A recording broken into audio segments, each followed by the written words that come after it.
Salut tout le monde, avant de vous faire écouter ce podcast, j'aimerais ajouter quelques précisions. Ce podcast qui suit a été enregistré en fin 2023. Certaines personnes mentionnées dans ce dernier ne font plus partie de mon entourage professionnel aujourd'hui. Mais cela ne change en rien les propos que j'ai pu tenir. Je reviendrai sur mon année 2024 dans un prochain podcast où je partagerai tout le chemin parcouru et le travail mental qui m'a permis d'atteindre ce que je réalise aujourd'hui en 2025. Je te laisse avec cet épisode, bonne écoute. Yo, bon j'espère que tout le monde va bien. Aujourd'hui, petit podcast avec mon ami Gérald. Aujourd'hui on va parler de plusieurs choses. La petite formation qu'on a créée ensemble, premièrement, et plein de petits projets qui vont venir très prochainement. Donc pour ceux qui ne me connaissent pas ou ceux qui veulent regarder ce podcast, moi c'est Rico, donc préparateur physique depuis plus de 6 ans. J'ai encadré pas mal de personnes dans le milieu de haut niveau et aussi dans la transformation physique avec l'équipe Team Rico. Et maintenant je vous présente Gérald qui fait partie de mon équipe. Enchanté. Donc moi par contre je m'occupe pas justement des clients, je suis plus du côté coaching sportif, etc. On va dire que je vais plutôt avoir un rôle de chef d'orchestre, chef de projet sur certains projets, voilà. Je fais un petit peu de développement à droite à gauche aussi pour certaines utilités spécifiques, tout ce qui est notions, site web, ce genre de choses. Et voilà, écoute, c'est bien parce que tu as coupé un petit peu la première question qui allait être de te présenter un petit peu dans le sens qui es-tu, c'est quoi un petit peu ton parcours dans la préparation physique, ouais. Et d'où est-ce que tu viens? Exact. Écoutez, moi je suis né en région parisienne, à Bondy précisément. Et du coup, après j'ai suivi un peu mes parents parce que je jouais à côté en étant jeune. J'ai eu toute une scolarité dans le domaine du foot. J'ai été dans le milieu du foot pendant toute ma jeunesse, autant dans la scolarité que dans mon quotidien. J'ai eu une petite désillusion dans le foot où j'ai pas réussi à signer pro, bon, pas d'excuses particulières. Juste manque de talent quoi.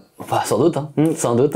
Non, une grande bouche aussi. Je pense qui m'a joué un peu trop dans mon passé, qui je pense on en reparlera, qui a pu jouer aussi des fois dans mon présent. Ça y joue, mais voilà, je me suis pas dit que j'allais m'arrêter à ça. Donc après j'ai rebondi, j'ai fait mes diplômes de coach, de préparateur physique. J'ai plusieurs diplômes dans ce domaine-là. Je voulais rester dans le domaine de performance, donc du coup je me suis orienté en tant que préparateur physique. Donc ça me permet d'encadrer vraiment un peu dans tous les sports et plus particulièrement du coup dans la boxe, dans le foot, dans le football américain. D'autant plus que du coup, comme toi tu sais, je pars souvent aux États-Unis pour justement essayer d'y rester et d'encadrer que des athlètes de haut niveau là-bas, dans le football américain principalement. Donc plusieurs années dans le sport de haut niveau et après maintenant j'encadre un peu toutes les personnes dans ce domaine-là et j'ai eu on va dire la persévérance et là aussi un peu de chance de travailler avec d'autres coachs et de créer justement Team Rico qui est une équipe de coachs avec une application où on peut encadrer, coacher les gens qui ont un objectif de transformation physique, des problèmes de TCA, donc de troubles de comportement alimentaire, des blessures, et bien sûr la performance. Donc j'ai pu créer ce genre de projet là avec mon entreprise, ça va faire plus de 6 ans. Et puis voilà, un gros projet qui ne cesse de s'améliorer et du coup on s'est rencontrés aussi en partie grâce à ça. Et du coup on a pu commencer à créer de nouveaux projets qui arriveront dans l'année 2024. Donc on construit petit à petit les choses et on verra ce que ça va nous donner par la suite. Écoute, incroyable. On va, à mon avis, couper le diffuseur d'huile essentielle. Je pense aussi. Qui fait un petit bruit. Alors c'est très bien, chez nous ça sent la cannelle. Je pense qu'on va éviter de vous infliger ce petit bruit. J'avais une question, c'est est-ce qu'il y a quelqu'un que tu as accompagné, un parcours que tu as envie de partager avec un athlète qui t'a conforté dans l'idée que c'était la bonne décision d'accompagner des gens, que c'était quelque chose qui te plaisait au quotidien? Ouais, il y a une petite histoire avec mon meilleur ami qui est joueur de foot, qui est un ancien des Girondins de Bordeaux au football, qui avait un talent. Pour moi, il avait un talent, mais beaucoup de blessures, autant physiques que mentales, mais que des pépins. Et quand j'ai arrêté de jouer au foot, je m'étais direct déjà orienté sur de la prépa physique dans mes formations, dans mes études. Mais je voulais absolument que lui il y arrive justement, parce que c'était entre guillemets pas ma réussite, pas notre réussite, mais ça m'aurait fait plaisir de le voir évoluer. Donc du coup, bah, c'est vrai que quand j'ai commencé à passer mes diplômes, bah, à côté, je l'encadrais, je lui faisais ses protocoles de réhab, j'essayais de l'aider quand j'étais là, quand j'étais en France. Voilà, donc j'essayais de l'accompagner dans tous ses projets footballistiques. Donc, on va dire que j'ai eu des personnes comme ça. Après, j'ai eu mon boxeur, Dimitri, qui est pareil, qui a commencé entre guillemets d'en bas et au fur et à mesure on monte les échelons. Maintenant, il est semi-professionnel et on va aller chercher cette année peut-être la carrière pro. Donc voilà, c'est des parcours de vie qui m'ont suivi un peu dans ces années-là. Mais c'est des parcours de vie qui me ressemblaient. C'est-à-dire qui commençaient de rien. C'est-à-dire que j'ai pas eu encore des personnes qui sont déjà en haut et que je peux optimiser leur performance en haut. J'ai toujours eu une histoire avant de faire de la performance. C'est-à-dire que j'ai toujours eu une histoire de personne qui commence peut-être d'en bas où elle a eu un malheur ou voilà, ça retrace un peu aussi ce que j'ai vécu. Donc je pense que du coup j'arrive plus à travailler avec ces gens qui commencent d'en bas pour aller chercher plus haut, mais du coup ça demande plus de temps. Mais ça demande plus de cœur aussi. Et comme je fais les choses par passion, bah, c'est vrai que c'est plus stimulant pour moi. Mais voilà, c'est vraiment ça qui a fait que je pense qu'il a relancé la machine aussi dans un milieu professionnel qui était différent du foot quand même. Est-ce que c'est frustrant peut-être de commencer avec des gens, comme tu dis, qui sont en bas? Est-ce que tu aimerais voir un petit peu si tu es capable d'apporter quelque chose à des gens qui sont déjà en haut? Ouais, c'est sûr. C'est sûr que j'aimerais. Après, j'ai eu la chance de le faire aux États-Unis, étant donné que j'étais préparateur physique à l'université Army West Point.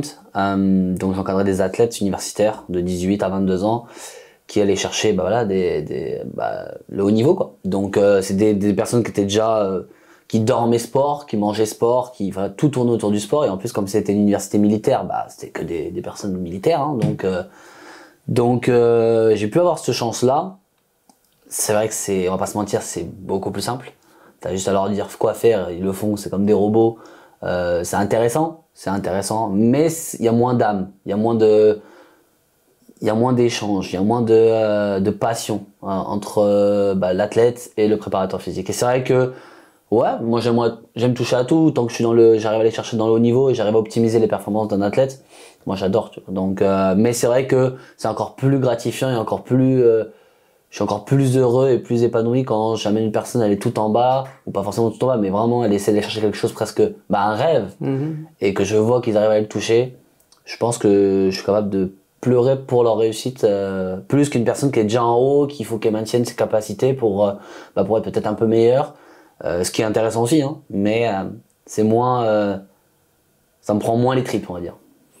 C'est quand même assez intéressant parce que mine de rien et assez paradoxalement, hein, quand on voit un petit peu l'image que tu peux renvoyer sur les réseaux, au final pour toi le relationnel et l'humain c'est ultra important en fait. C'est hyper important, mais pour moi c'est hyper important, mais c'est caché.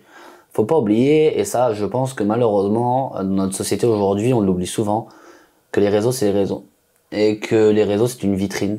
C'est une vitrine qui peut cacher des choses. Et pour ma part, je ne vois pas pourquoi je montrerais toute ma vitrine. Alors que ça se trouve il se cache plein de jouets derrière. Pour moi ça se mérite de tout voir. De voir une personne dans sa globalité, ça se mérite. Faut lui donner ta confiance, faut que la personne en face te donne sa confiance. Donc ouais, il est vrai que je le montre pas forcément sur les réseaux, parce que les réseaux, voilà, on peut l'utiliser à mauvais escient. Donc je préfère montrer une vision de ma vie, une façon de mon être peut-être différente, qui ne veut pas dire opposée, mais différente, pour que justement, si après il y a des personnes qui sont intéressées, peut-être qu'ils vont se dire ah mais en fait Rico il était peut-être pas comme ça, en fait il a une âme, parce que souvent on me le reprochait souvent, ouais il est froid ou ouais il est brut, mais en fait quand les gens ils grattent un petit peu, ils disent ah mais non en fait Rico quand il y a du dialogue il est là, tu vois. Mais tu as une notion donc pour toi de méritocratie dans la vie. Tu m'as parlé de mérite, tu m'as dit que oui, ça se mérite entre guillemets de pouvoir avoir accès à certaines choses en moi. Pour toi c'est important. Ouais, ça se mérite. Ça se mérite parce qu'il faut avoir un peu des valeurs communes. Donc ça se mérite, c'est comme le respect. Si tu respectes pas quelqu'un, tu vas pas avoir du mérite. Enfin voilà, il y a un échange qui doit se faire, il y a quelque chose qui doit se créer. Et pour moi, encadrer des gens et aider des gens, comme on dit, aider son prochain, c'est mon métier, je le ferai toute ma vie, parce que j'aime ça, mais ça se mérite. C'est comme des personnes, comme s'ils disaient, tiens, j'ai de l'argent, tiens, je te donne parce que voilà, t'es bon. Donc du coup, vas-y, moi je vais payer, je m'en tape. Mais qu'en face, j'ai quelqu'un qui m'a payé, mais qu'en face, il est pas bon. Genre, il est pas bon, c'est une mauvaise personne. Je préfère lui dire, tiens, reprends ton argent. Moi, je travaillais pas dans ces conditions-là. Ça m'est déjà arrivé. Je préfère m'asseoir sur plein d'argent plutôt que plutôt que l'encadrer, quoi. Donc ouais, il y a du mérite, c'est un échange. Je préfère qu'on me donne rien du tout, par contre la cohésion soit énorme, plutôt qu'une personne qui me donne des millions et qu'à la fin ça se passe pas bien. C'est quoi ta définition du respect en fait? La définition du respect, ouais, elle est grande, elle est très grande parce qu'elle est dans plusieurs domaines. Mais dans un échange social classique, entre amis par exemple, à partir de quand tu vas déterminer que là il y a un manque de respect? Manque de respect, quand la personne commence à poser des jugements, que ce soit positifs ou négatifs, mais que non fondés, par exemple, ou que personne peut être hypocrite. Ça veut dire que par derrière, elle va me raconter toutes les histoires des autres personnes à qui elle parle, et que par devant, il fait des grandes accolades. Ça, pour moi, c'est un manque de respect. Bien sûr, les injures, hein, les injures en face, mais bon, si on en arrive là, c'est que vraiment, Oui. voilà. Et le respect aussi, c'est l'écoute, la bienveillance. Pour moi, tu ne peux aussi manquer de respect si je crois que tu coupes la parole de la personne en face. Si tu n'écoutes pas réellement, tu fais ouais, c'est bien, ouais. Tu vois, dans le comportement, rien que dans le comportement, si déjà on voit que ça se voit, ça se sent dès le premier abord, quand une personne n'est pas respectueuse ou qu'elle s'en tape complètement de toi, pour moi, ça manque de respect. Donc je préfère que la personne ne me calcule pas du tout, et comme ça, ben ok, on est loin, il n'y a pas de problème, il n'y a pas de manque de respect, plutôt qu'une personne qui fasse semblant de s'intéresser à ce que je propose, à ce que je fais, ou l'échange est faux. Après moi ça m'intéresse pas ça, donc pour moi ça c'est un manque de respect. Ouais, c'est les gens qui vont avoir soit un désintéressement manifeste, soit qui en fait vont être dans une démarche, ils ont quelque chose à prendre de toi, mais après ils se barrent et ils s'en foutent. Exactement. Ça m'est arrivé plusieurs fois ça, étant donné que petit à petit, en région bordelaise, je commençais un peu à coacher pas mal de monde. Il y a des gens qui disaient c'est coach Rico, machin, vas-y on va lui parler, machin. Ouais, Rico, tu trouves pas que là si je fais ça comme mouvement, je veux bien être gentil, je veux bien aider, mais à un moment donné faut pas pousser quoi, tu vois.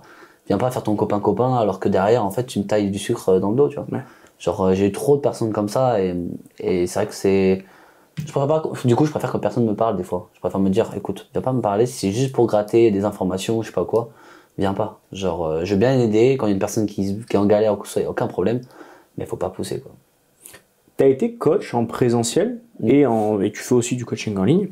C'est quoi les choses que tu préfères dans chacune de ces deux disciplines? Parce que c'est quand même assez différent. La différence, je pense que c'est quand même le partage et le relationnel. En présentiel, tu vas avoir quand même la personne, tu vas l'avoir en face de toi, où tu vas pouvoir encore mieux la corriger, tu vas pouvoir mieux la guider par les gestes, par la parole. Tu vas pouvoir aussi plus parler avec la personne, donc le relationnel est encore plus fort. Donc la confiance se fait beaucoup plus rapidement normalement. Et puis j'ai cette notion moi de trouver peut-être les bons mots, côté un peu mindset, où moi j'aime bien parler un peu mental, mindset, etc. Développement personnel. Donc il est vrai que c'est plus facile d'avoir cet échange quand on est en face-to-face. La différence c'est que justement quand tu encadres qu'une seule personne, tu encadres une seule personne. C'est-à-dire que vraiment tu es focus que sur cette personne.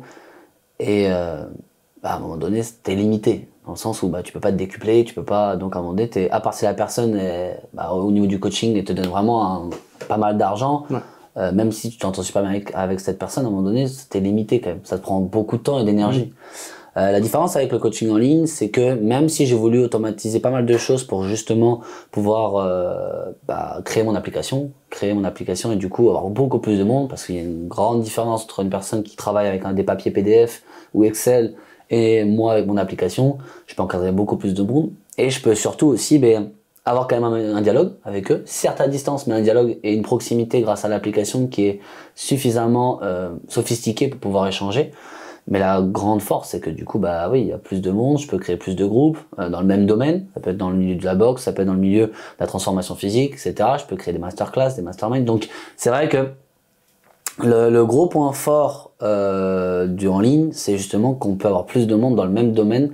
Donc, du coup, créer un groupe de performance ou un groupe d'entraide en fait. Et je trouve que c'est plus facile en ligne qu'en face. C'est possible aussi, hein, mais c'est différent. Il y a une petite différence là-dessus. C'est pour ça que des fois je peux faire les deux, ça m'arrive encore de faire les deux, donc ça m'arrive, mais après ça tout dépend après de ce qu'il en est après par la suite quoi. Donc pour toi le côté communauté c'est quand même quelque chose qui est important, c'est quelque chose que tu as pour vocation de créer? Bien sûr, complètement, étant donné que Team Rico, là on fait ce podcast, c'est pas encore changé, mais très prochainement mon Instagram va changer en Team Rico parce que je veux créer une identité, un groupe de coachs, une équipe. qui va justement encadrer. Et moi, à l'avenir, c'est ça, je veux créer un pôle de santé, un pôle de performance, que ce soit avec des kinés, que ce soit avec des ostéos, que ce soit avec un endocrinologue, que ce soit avec... Je veux créer une équipe, un pôle fédérateur qui, juste au moment quand tu vas dire Team Rico, ça va se dire ah mais c'est bon, je sais qu'on est encadré, je sais qu'il y a une équipe, je sais que si j'ai un souci psychologique, j'ai un psy qui est là, je sais que si j'ai un problème au niveau des hormones, j'ai un endocrinologue qui est là. Je veux créer quelque chose où on se dit ok, même si c'est pas en face to face avec la personne, je suis encadré, j'ai de l'entraide, j'ai pour chaque domaine j'ai quelqu'un. Donc ouais non, c'est vraiment pour moi quelque chose d'important et ça me refait penser au fait que j'étais joueur de foot avant, hein, c'était un esprit d'équipe. Même si le foot a bien changé dans ce milieu-là, c'est devenu chacun pour soi. Et je l'ai connu à mes dépens. Ça reste quand même dans ma tête que, là, l'expression, l'expression classique qu'on dit, celle que t'es tout seul, ok, tu vas taper fort et tout, mais à plusieurs tu peux taper loin. Donc je l'ai appris à mes dépens aussi ça, mais c'est pour ça que c'est le but, c'est qu'au fil du temps on crée une équipe pour justement que toutes les personnes qui viennent dans la Team Rico se disent hey, je suis dans l'équipe maintenant. Oui, c'est ça.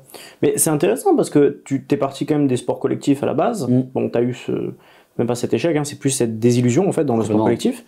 Et pourtant, quand on t'a vu te développer à travers les réseaux, même si tu nous parles de tes plus belles transformations ou tes plus belles expériences, ça va rester dans des sports comme la boxe ou comme le football américain. Tu as quand même un sacré bagage dans la transformation physique. Comment est-ce que tu en es venu à en fait entraîner les gens dans la transformation physique? Comment je suis venu là-dedans? En fait, quand j'ai passé mon diplôme de coach sportif, donc le BPGEPS, comme la plupart des gens, à cette année-là, il y avait encore des UC complémentaires, des diplômes en plus, qui permettaient justement d'être meilleur dans le domaine de la nutrition, ou dans la réathlétisation, ou dans le perfectionnement de la préparation physique. Et quand moi je fais un truc, je le fais à 200%. Donc du coup, je me tape tous les UC qui existent. J'ai fini. C'est bête à dire, j'aime bien le dire le truc, mais j'ai fini le jeu. J'ai essayé de tout faire, et j'ai tout fait. J'ai même la mention cours collectif, c'est pour te dire, alors que j'ai jamais fait de cours co de ma vie. Donc, du coup, en fait, je suis passé dans le milieu du bodybuilding naturel.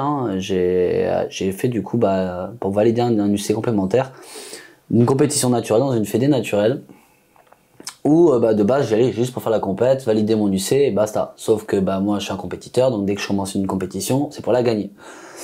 Chose que du coup je me suis lancé à fond. C'est à ce moment-là où j'ai fait la transition entre joueur de foot et du coup coach sportif. Et donc du coup j'ai fait ma première compétition, je me suis fait qualifier pour les demi-finales, je me suis qualifié encore après pour les finales, donc championnat de France. On me prend pour l'équipe de France pendant 2 ans, donc je fais championnat d'Europe, championnat du monde. Et en fait, le fait que je fasse une transformation sur moi-même, ça m'a attiré beaucoup de gens dans la transformation. En fait, sans faire de pub, mon corps était devenu une publicité. Donc j'ai perdu 17 kilos en 4 mois, 4-5 mois. Donc les gens ils m'ont vu métamorphoser. Alors ça m'a amené beaucoup de différends avec les gens que j'entourais quand j'étais au foot. Parce qu'ils se disent mais ça y est, le mec il a pété un plomb quoi. Donc de passer d'un joueur de foot qui se prend pas la tête, qui joue au foot, un body qui, on connaît le côté un peu plus drastique. Donc j'ai perdu énormément de gens à cette période-là. Mais du coup, ça m'a forgé et en fait, cette transformation était ma propre publicité. Donc en fait, quand j'ai eu mon diplôme, j'avais déjà de la demande. Parce que les gens me disaient, ouais, je vais faire comme toi, je vais faire avant-après. Pas forcément des compètes, mais je veux une évolution. Donc mon corps était devenu mon image de travail. Et ça ressemblait bien à ce que je voulais faire, puisque justement, j'étais coach sportif et pour moi, ton identité est très importante. Si tu représentes pas ton métier, à un moment donné, t'auras personne, faut pas se mentir. Donc c'est ça qui m'a lancé dans la transformation physique. Plus les UC que j'ai fait en plus, du coup, c'est ça qui m'a permis d'avoir un peu plus de bagage technique pour accompagner n'importe quelle personne avec des pathologies, des transformations physiques peut-être atypiques. Donc je crois que c'est grâce à ça. Et t'as gardé ce lifestyle en fait après les compètes? Est-ce que t'en as refait? Est-ce que même toi, tu t'es un petit peu plus penché sur le côté body ou Ouais, j'ai laissé je sais, alors ça a été bien parce que ça m'a amené beaucoup de monde, ça m'a fait grandir. C'était bien mais c'était pas bien aussi. C'était bien parce que pendant 1 an j'ai enchaîné 5 compètes. Donc pendant 1 an 5 compètes, mon corps il l'a senti passer. J'ai tout essayé sur mon corps naturellement, j'ai tout essayé, j'ai tout fait vraiment. Et ça m'a permis d'avoir énormément de bagages là-dessus. Et vu que les gens venaient pour ça, j'allais pas dire non j'arrête direct. Alors mon business commençait déjà à tourner dès le début et me dire non, maintenant je repars dans la préparation physique football américain. Mais le problème, c'est qu'au fil du temps, j'ai énormément de monde, j'ai presque que ça. Mais je me suis pas perdu, mais un petit peu quand même. Parce que de base, j'étais dans le football américain, enfin voilà, tout ce sport de performance qui n'a rien à voir avec le physique. Et je me suis laissé porter par le fait que j'avais du monde dans ça, donc c'était bien, j'ai adoré, j'adore encore aujourd'hui le faire. J'adore accompagner une personne qui a des réelles ambitions de physique, pour transformation physique, j'adore ça. Mais j'avais même plus le temps pour pouvoir me focus sur réellement ce que je faisais de base. Pourquoi j'avais fait ce métier? C'est pour encadrer des athlètes de haut niveau, en foot, en Ligue 1, en Première Ligue, ou en football américain, en NFL. C'est mon rêve. Donc je me suis un peu perdu là-dedans. Oui et non, parce que c'est comme je dis, ça m'a fait gagner ma vie, réussir ma vie, apprendre à connaître des gens. Mais j'aurais dû me mettre pas un stop, mais une limite, pour justement avoir le temps de quand même garder ce côté, non mais de base t'es préparateur physique quoi. Et je l'ai pas fait parce que j'ai eu la chance d'avoir beaucoup de monde. Et quand t'as beaucoup de monde, au départ tu vas pas cracher dessus. Hein. Tu dis je vais le prendre. Et en fait, de fil en aiguille, ça montait, ça montait. Et comme les gens venaient pour ça, je suis resté dans ce targeting là. Et c'est pour ça, je pense que j'ai eu du monde et que ça fonctionnait très rapidement. T'as des regrets par rapport à peut-être cette limite justement que t'as pas mis? Non, zéro. Je suis pas trop un mec qui regarde le passé. Je suis plutôt un fonceur. Juste un petit peu. On a remarqué. Donc non, zéro regret. Aucun. Ça m'a permis de voir autre chose. Ça m'a permis de voir aussi que gagner ma vie n'était pas forcément lié à jouer au foot. Parce que je voyais que ça au départ. Que voilà, j'allais être reconnu pour le foot et que j'allais gagner ma vie avec le foot. Et en fait, je me suis rendu compte que non, en fait, on peut y arriver dans n'importe quel domaine, il faut juste investir et puis voilà. Et puis voilà, donc non, aucun regret, zéro. J'ai adoré coacher les gens en transformation physique et comme je l'ai dit, j'adore encore aujourd'hui le faire. Mais il faut vraiment que la personne en face de moi me le montre. C'est pas juste moi qui fais tout encore une fois, quoi. Et justement, le foot, t'as arrêté, t'as continué? J'ai arrêté complet. Et ça te manque? Ouais, ça manquera toujours, c'est la vie. Dès que je peux regarder un match de foot, je le regarde. Dès que l'équipe de Français joue, j'arrête de vivre. Ouais, c'est clairement ça, j'arrête tout. C'est le seul moment où je me dis, je coupe le travail et je regarde, quoi. Je suis le premier à mettre la main sur le cœur et chanter l'hymne française, tu vois. Donc ouais, complètement. Mais mon physique aussi faisait que je pouvais plus forcément aussi le faire parce que j'étais devenu un peu plus lourd par rapport à quand j'étais joueur de foot. Bon, ça va, je suis pas non plus énorme, mais voilà, c'est sur les articulations, les tendons et la fatigue surtout, parce que avoir encadré beaucoup de monde dans ma vie, ça joue beaucoup sur la fatigue nerveuse, émotionnelle, etc.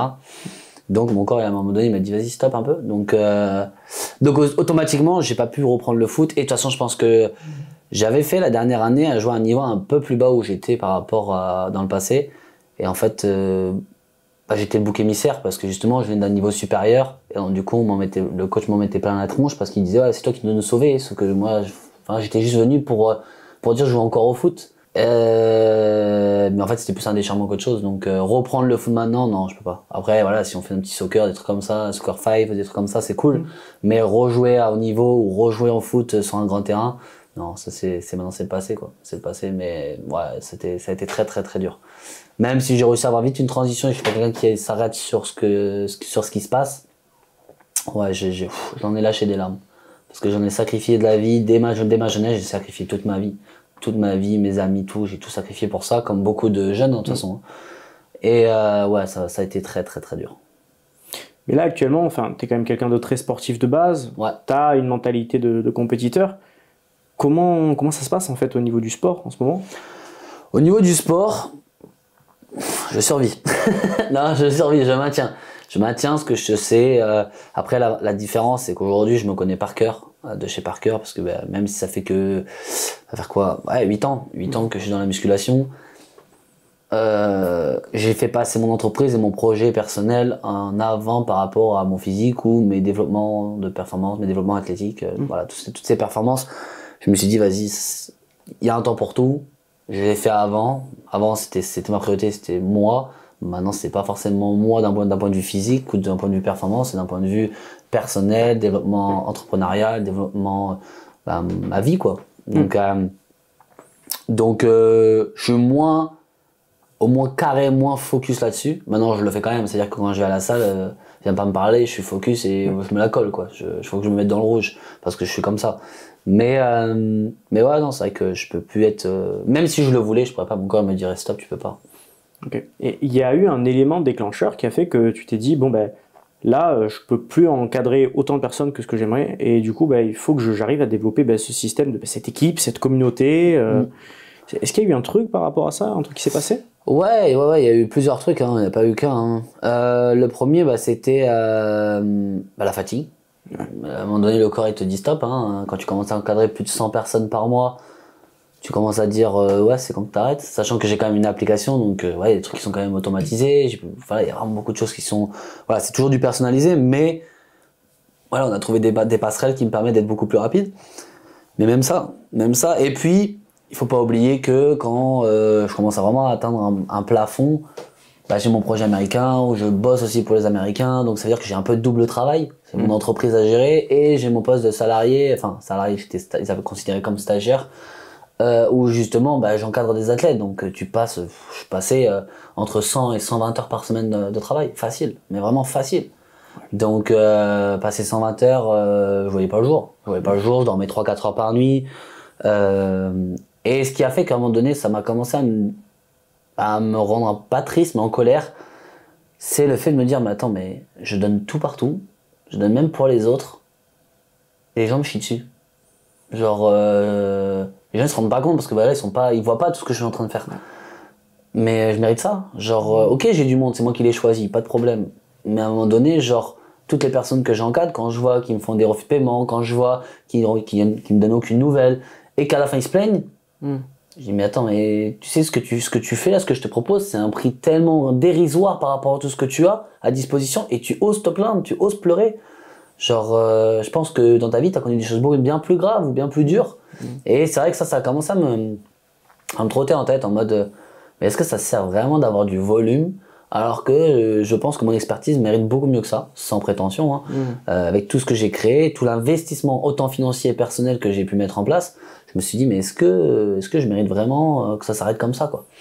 Donc après c'est là avec les échanges avec des personnes qui étaient peut-être socialement ou développement personnel plus important, bah, il y a eu cette création d'équipe, là une expertise qui est différente, donc peut-être là ce qu'on va mettre en place en 2024 va beaucoup changé. Je sais que je vais avoir des jugements, des critiques, mais qu'est-ce que je m'en tape. Je sais ce que je fais, je sais où je vais. Et le plus important, c'est surtout que j'arrive à construire ça avec les bonnes personnes et que surtout que je grandisse avec ces personnes. Parce que je sais qu'en mettant ça en place, moi je suis fonceur, donc c'est pas un problème, mais il y a des points négatifs que je dois travailler et je me rends compte de plus en plus parce que quand on travaille en équipe, c'est là où on voit ses points faibles aussi. Donc voilà, donc c'est aussi ces raisons-là qui ont fait que j'ai déjà en fin d'année, là, 2023, diminué le nombre de clients. Naturellement, ça s'est fait, hein, parce qu'il y avait tellement de différences dans la façon d'être, dans la façon de voir les choses. Donc ça s'est fait naturellement, le tri s'est fait. Maintenant, il n'y a plus qu'à développer ce côté premium que j'ai toujours voulu faire, en fait. Ok, et la première en fait qui t'a accompagné sur ce chemin d'équipe, c'est Julie. Ouais. Tu peux nous parler un petit peu de, je sais pas, de votre rencontre, ce chemin, et pourquoi elle en fait, en tant que première coéquipière? Ouais, Julie, je l'ai connue. Donc Julie, pour ceux qui connaissent pas, c'est la deuxième coach qui est avec moi au sein de la Team Rico. Donc elle s'occupe de toutes les personnes avec des troubles du comportement alimentaire, transformation physique. Elle a une formation dans la relation psychique et psychologique. Donc toutes les personnes qui ont un mal-être, une mauvaise relation avec l'alimentation, des fragilités psychologiques, émotionnelles, elle trouve les bons mots, elle trouve plein de petits tips. Elle aide toutes les personnes aussi avec des pathologies, que ce soit au niveau physiologique ou biomécanique. C'est mon couteau suisse. C'est mon couteau suisse et c'est mon opposé dans mon tempérament. Donc c'était pour moi normal qu'elle rejoigne l'équipe. Ça s'est fait naturellement parce qu'en fait, à l'époque, on s'est connus à la salle de sport en présentiel. Et en fait, elle m'avait contacté, on avait échangé pour que je l'amène en compétition. Donc on avait commencé à faire une petite équipe ensemble pour justement aller chercher une compétition. Le Covid est arrivé, donc du coup, elle n'a pas pu le faire. Et elle avait aussi certaines pathologies du microbiote intestinal. Donc du coup, on a beaucoup fouillé par rapport à tout ça. Donc on a beaucoup travaillé ensemble. Et comme elle avait déjà des formations, elle avait le Bayesian, elle avait d'autres formations sur la santé, elle travaillait dans un cabinet, elle était spécialiste, c'était un couteau suisse. Et la différence, c'est que elle était beaucoup plus douce que moi. Donc du coup, ça s'est fait naturellement où à un moment donné, je lui ai dit, écoute, j'ai besoin de quelqu'un d'autre parce que bah, encadrer tout le monde, j'y arrive plus. Est-ce que ça t'intéresse? Et elle m'a dit, bah oui, normal. Donc on savait qu'on était complémentaires et on est aussi tellement différents sur certains points que ça nous permet de travailler sur nos points faibles aussi respectivement. Donc voilà. T'es quelqu'un qui a, bon, on en parlera un petit peu plus tard quand on verra sur le côté personnel, mais il y a des choses que tu as un petit peu de mal à dire, ou tu as un management de tes émotions qui est pour l'instant pas forcément optimal dans tes échanges sociaux. Est-ce qu'il y a quelque chose que tu auras envie de dire à Julie, que tu as du mal à lui dire en face, ou que tu n'es pas forcément capable de lui dire, pour lui témoigner ta reconnaissance par rapport à ce qu'elle fait pour toi? Ouais, ben oui. C'est pas facile, tu fais chier.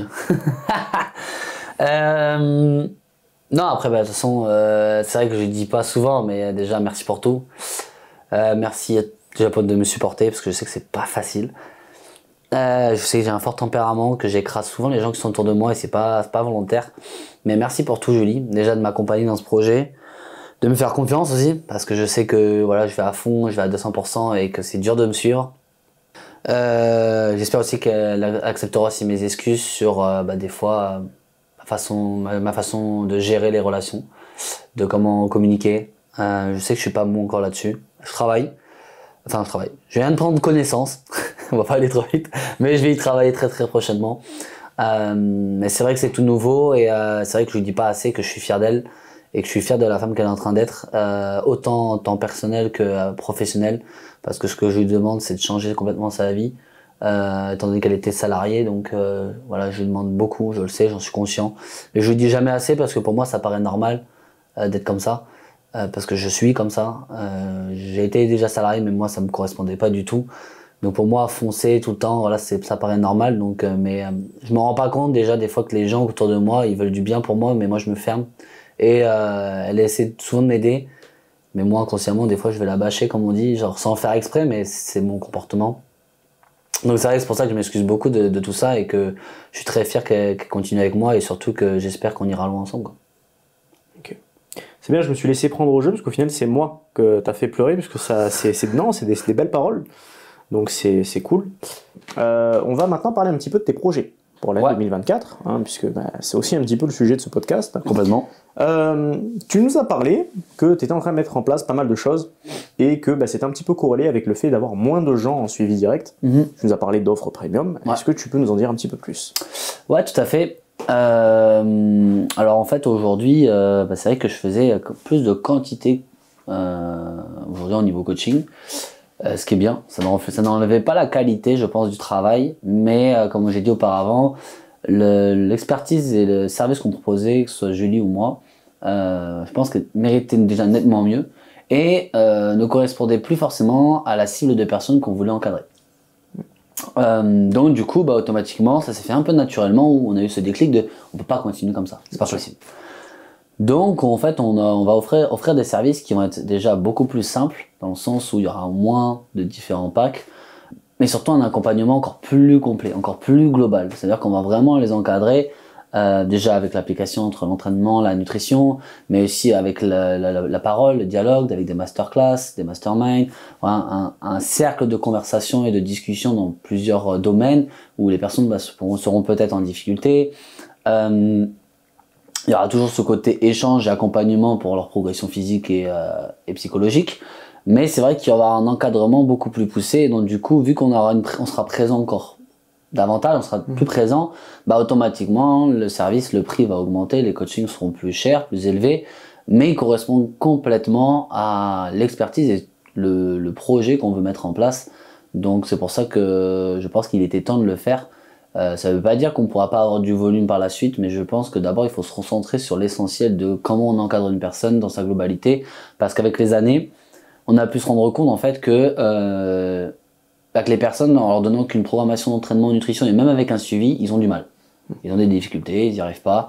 La société abandonne très facilement maintenant de nos jours.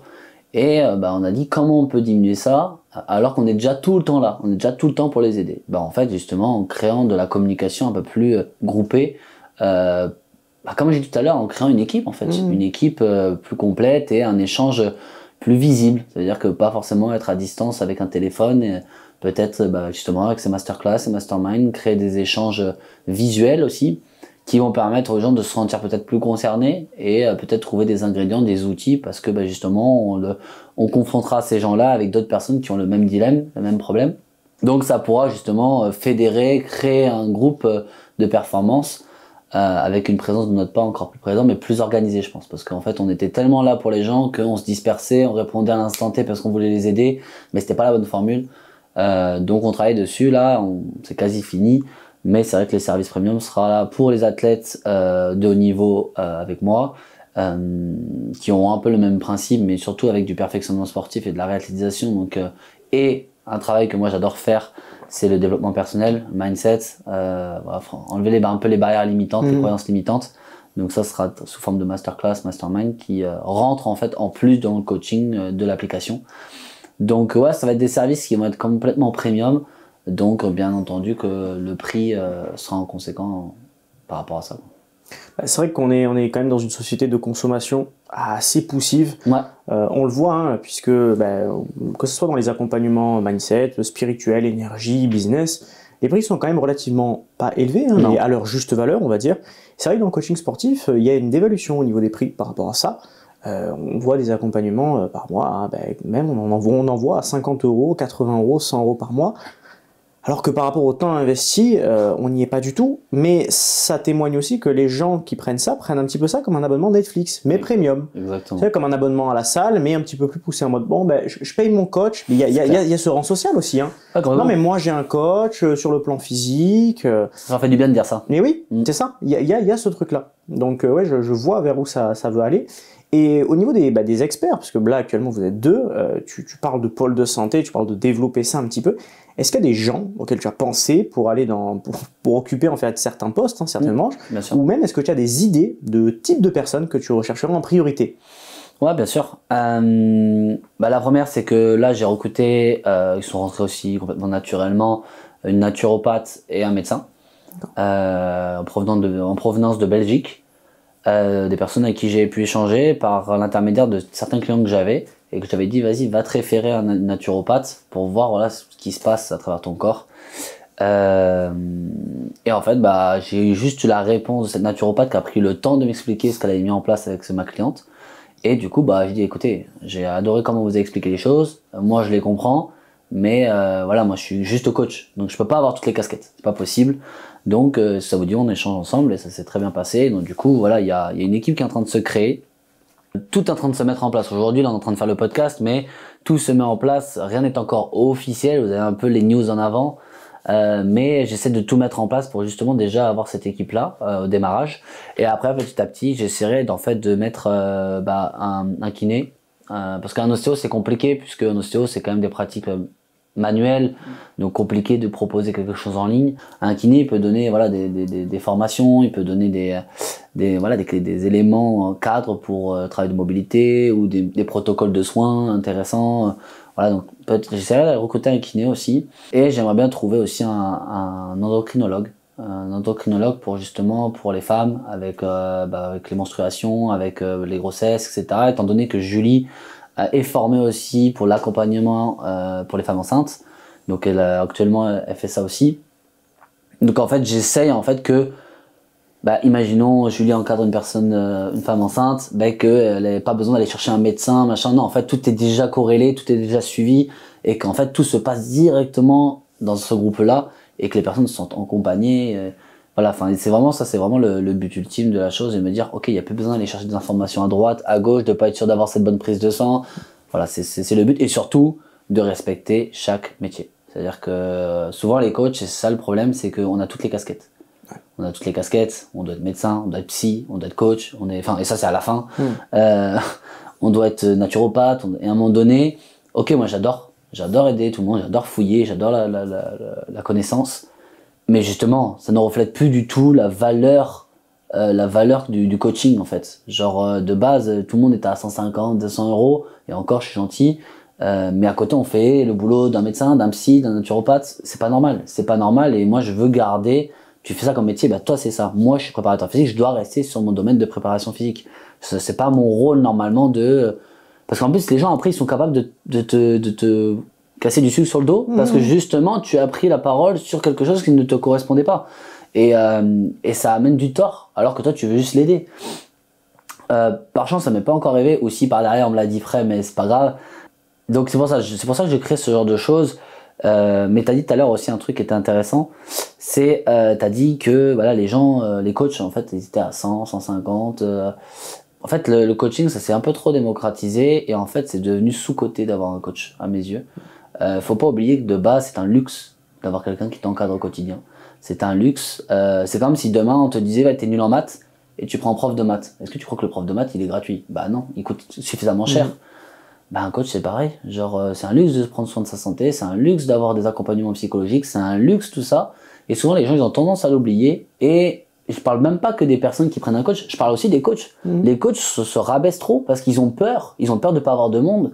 C'est normal, mais ça détruit en fait notre métier. Faut arrêter de croire que avec une personne qui prend un programme à 150 € le mois, on avait fait le calcul avec Julie quand on était à ce prix-là à l'époque, et on bossait à l'heure à 7,90. À l'heure, 7,90.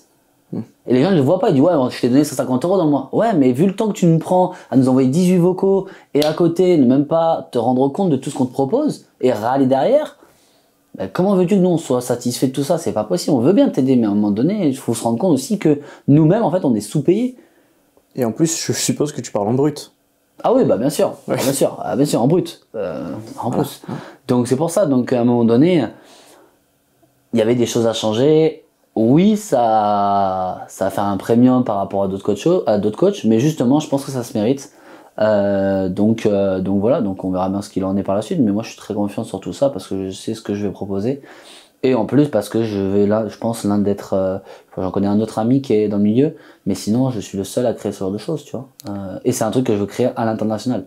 Donc voilà. Là où c'est intéressant en plus, c'est qu'on mitige les frictions en fait entre les différents corps de métier, parce que c'est vrai que très souvent j'ai des amies diététiciennes qui ont ce problème-là, que elles ont des suppositions, qu'elles ont besoin de venir vérifier par des analyses de sang, et donc tu es obligé de l'envoyer voir un médecin qui est libre ou non de délivrer l'ordonnance, de t'accompagner dans cette démarche, de faire confiance aussi à la diététicienne en mode peut-être que elle a raison, il faudrait explorer ce chemin. Complètement. Donc c'est vrai que c'est une prestation qui manque, c'est quelque chose qui manque, et que ce soit en France ou à l'étranger, parce que c'est vrai qu'on n'en voit pas beaucoup des pôles de santé, même pour l'instant, je vais pas te mentir, j'en ai pas vu, même sur les réseaux ou quoi que ce soit. Non. Donc oui, pour ça c'est hyper intéressant. Et c'est intéressant aussi que tu parles de l'intérêt d'avoir un coach. Et est-ce que toi, il y a des plans dans ta vie où tu te fais accompagner? Et comment ça se passe? Complètement. Je me fais accompagner, alors j'ai eu du coaching business, on appelle ça, où j'avais un mentor au-dessus de moi. J'ai commencé quand j'étais au Canada et ça s'est très très bien passé. Il m'a déverrouillé en fait, pas le fait de comment je coachais, mais comment je m'organisais. Parce que comme je l'ai dit tout à l'heure, je suis très fonceur, mais j'en oublie presque les structures d'une entreprise. Parce que de base, je suis juste coach. Jamais j'aurais cru dans ma vie devoir créer tout ça. J'avais pas cette vision-là de base. Pour moi, c'était je coach des gens, ça s'arrête là. Par chance, ça a bien grandi tout ça. Sauf que j'en ai oublié presque les rouages. Donc je me suis fait encadrer pendant 1 an avec mon premier coach business qui m'a aidé dans tous les domaines, surtout dans le côté organisation et surtout sur les croyances limitantes ou les barrières limitantes qu'on peut avoir. Donc il m'a beaucoup aidé sur l'organisation, ça m'a déverrouillé énormément de temps pour structurer, organiser, marketer, vraiment dans tous les domaines, jusqu'à un moment arriver à une limite. Donc après je suis reparti seul pour atteindre un plafond de verre, comme on dit souvent ensemble. Et ce plafond de verre, il m'est arrivé là en fin d'année. Le fait d'être rentré en France après ce projet américain, je sais que c'était quelques mois, c'était passager de rentrer en France parce que je vais y repartir. Mais ce plafond de verre est arrivé et il était très fort. Déjà le fait que j'étais rentré, ça m'a fait un gros coup. Je savais que ça allait être dur de rentrer en France parce que les États-Unis, je le voyais en 10. Donc d'être rentré, déjà ça allait être dur. Mais le fait aussi que tout ce que j'avais créé était à l'opposé de ce que je voulais aller chercher, du coup en fait j'ai eu ce plafond de verre très très rapidement, et c'est là où toi tu m'as conseillé un nouveau mentor que je connaissais pas du tout, mais comme d'habitude moi je suis un fonceur, donc autant les fouiller tu me l'as dit le soir même j'avais déjà pris rendez-vous, Donc, et l'échange s'est fait tellement naturellement et c'est vrai que de toute façon j'ai pas honte de le dire, hein, c'est l'équipe Coleman avec qui je travaille et en fait donc c'est une équipe qui m'encadre, pas qui me trouve des solutions mais qui m'oriente sur mes choix. C'est-à-dire qu'ils vont pas changer ma façon de choses, ils vont essayer de m'aligner avec ce que je voulais vraiment. Ils me trouvent les ingrédients sur le fait de ouais mais qu'est-ce que tu voulais toi en fait. C'est toi la priorité donc ça m'a beaucoup aidé. En fait, c'est paradoxal parce que c'est ce que je fais avec mes athlètes ou mes clients. Mais j'ai toujours dit et je dirais toujours, tu veux progresser, tu dois prendre quelqu'un dans n'importe quel domaine. Je sais que j'ai un problème dans la relation, dans le fait de communiquer, bah à un moment donné, je dois devoir prendre quelqu'un là-dedans. Je sais parce que tout ça, je n'y arriverai pas, j'en suis conscient. Mais c'est ça, en fait, il faut accepter des fois de prendre des gens au-dessus, même si ça peut coûter cher d'un point de vue financier, mais je vous jure qu'en fait, que ça coûte pas cher d'un point de vue humain. Et pour moi, c'est je pense, si je peux me le permettre, bien entendu, mais toute ma vie, j'aurai quelqu'un au-dessus de moi parce que c'est là où en fait on se rend compte qu'on on se bloque sur trop de points. Et le mentor, il sert énormément à ça. Et le mentor, ça peut être aussi un coach, justement. La plupart des temps, les gens ils disent ouais, mais c'est juste un coach. Bah non, ça peut être aussi ton mentor. En plus, pour rebondir sur ce que tu dis, l'équipe Coleman, c'est pas juste un accompagnement business, c'est aussi une communauté. Complètement. Ça va peut-être aussi un petit peu guider ce dont on va parler juste après. Est-ce qu'il y a en fait des rencontres que tu as fait au sein de cette communauté ou des histoires que certaines personnes qui sont avec toi dans on va dire dans cet accompagnement ont partagé, qui t'ont fait te rendre compte de certaines choses ou te dire ah oui d'accord mais en fait j'étais à côté de la plaque. Ouais, bah oui. On en a déjà discuté donc oui, mais ouais complètement. Là ça va faire quoi? Ça va faire un mois que je suis avec eux et à la fin du mois là ça fera un mois. Et en fait, dès le premier meeting, ça faisait 2 jours que je m'étais inscrit et en fait, je tombe dans un étang, dans un lac, en fait, c'est un peu ça, hein, où je tombe du coup dans une réunion avec 4-5 autres personnes, dont le mentor qui est là, et on commence à parler des wins, donc les personnes qui ont réussi quelque chose dans la dernière semaine. Et là, j'ai une dame, où voilà, je ne l'enfonce, oh, j'arrive même pas à le dire. Vraiment, je n'ai rien contre elle, vraiment pas du tout, hein. C'est une femme adorable, vraiment super. Mais, de première apparence, tu te dis pas, ouais, elle est en train de construire quelque chose d'énorme, tu vois. Et elle commence à parler, et du coup, elle dit, ouais, j'ai fait un win, voilà, j'ai créé une équipe, j'ai mon équipe, machin, j'ai tout automatisé là-dessus, machin, et aujourd'hui, j'ai fait 40 000 ce mois-ci. Je la regarde, une dame de 60 ans, à peu près, je pense. Hein. Voilà, je l'offense pas, hein, mais j'en sais rien, mais voilà, toute grisonnante, tu te dis, ouais, jamais elle gagne un business comme ça, c'est pas possible, elle paye pas de mine d'apparence. Mais comme ça, l'apparence, c'est trompeur, tu vois, et là, tu te dis, là, elle te sort ça, peut-être tu te regardes, tu te dis, mais je suis une merde, je suis une merde. À côté, je dis, bon, ok, bon, elle a peut-être un coup de chance. Il y a une deuxième win, une autre dame qui parle, elle met son micro, elle avait un bébé de bas âge, un petit enfant à côté aussi, ça faisait un bordel. Ouais, je suis content ce mois-ci. Bon, content, oui, non, parce qu'il y a des trucs, j'aurais pu mieux faire. Ce mois-ci, j'ai fait que 20 000 et en plus, mon équipe, voilà, j'ai rajouté, mais j'ai peur. Je suis là, mais t'es peur de quoi? T'es en train de faire un truc, c'est un empire. Moi, je suis là, je sors de nulle part, je galère et toi, t'es en train de me sortir ça. Et en fait, c'était intéressant parce que, outre l'aspect financier, oui, c'est improbable. Quand t'arrives comme ça, c'est te dire en fait que t'es pas tout seul à vivre tout ça en fait. T'es pas tout seul à être dans la merde. T'es pas tout seul à dire que toi la vie elle est dure ou t'es pas tout seul à te dire j'y arriverai pas ou t'es pas. En fait c'est ça qui est important je pense. C'est comme t'as dit c'est la communauté et c'est ce que j'essaie de créer justement avec les nouvelles prestations qu'on m'a proposées. C'est que je veux créer une communauté. Je veux que les gens ouvrent les yeux sur le fait que t'es pas seul. T'es pas seul et il faut juste que tu ouvres ta bouche et que tu communiques avec les gens qui sont peut-être comme toi mais t'es pas au courant. Et souvent je pense que c'est pas forcément le coach qui va te permettre de déverrouiller tes croyances limitantes, c'est les gens qui t'entourent justement. Et c'est ce qui s'est passé dans cet échange, c'est qu'en fait je commençais à parler de ça, et c'était même pas le mentor qui parlait, c'était les autres qui étaient dans la même merde que moi qui m'ont dit mais attends, nous on est passé par là, faut que tu fasses ça. Et c'est ça qui est important, et c'est ça que les gens ils oublient, et c'est pour ça que je veux créer ça, et c'est ce qui va arriver prochainement dans l'année 2024, c'est cette question de communauté, parce que peut-être que ma façon de communiquer n'est pas la bonne pour une personne qui n'arrive pas à enlever ses croyances limitantes, mais peut-être une personne qui a vécu ça il y a même pas une semaine, va peut-être trouver les bons mots pour que cette personne justement soit déverrouillée. Le truc qui est bien dans la communauté, c'est la proximité que tu as avec les gens qui sont entre guillemets dans le même programme que toi. Complètement. Tu te dis, foncièrement, on est tous pareils, on est quasiment tous au même niveau, on est en train de vivre exactement la même expérience avec le même niveau d'engagement, tout ça. Et tu te dis, mais attends, mais lui il est en train de me raconter un truc. Il l'avait vu il y a 3 jours en fait. Je te jure. Tu vois, et t'es là, tu fais, ah ouais, non mais en fait, ça va. Genre, c'est bon, ok, allez, on fait confiance, on y va, et t'écoutes tout le monde en fait. et tout le monde a quelque chose à t'apporter justement dans cette notion de communauté. C'est ça qui est ultra enrichissant en fait. Complètement, surtout qu'en plus, moi je me rappelle toujours, j'avais dit ça à Léa qui est mon assistante, elle m'a dit, parce qu'on s'est au téléphone, elle m'a félicité, parce qu'elle me dit, Rico, il y a 2 semaines, tu pleurais devant nous, en mode tu sais plus quoi faire, t'as un échec au niveau des États-Unis. Voilà, en 2 semaines, ton mindset, comment il est, genre tu t'es rebondi. On me dit, on savait que t'allais rebondir parce que t'es comme ça, mais regarde comment t'es en train de tout recréer, tout repartir, alors que tout descend en ce moment. Tout ce que tu veux créer, tout est pas au plus bas, mais voilà, tout est en train de descendre, et toi, ton mindset, il a complètement changé, mais justement parce que j'ai parlé aux bonnes personnes au bon moment.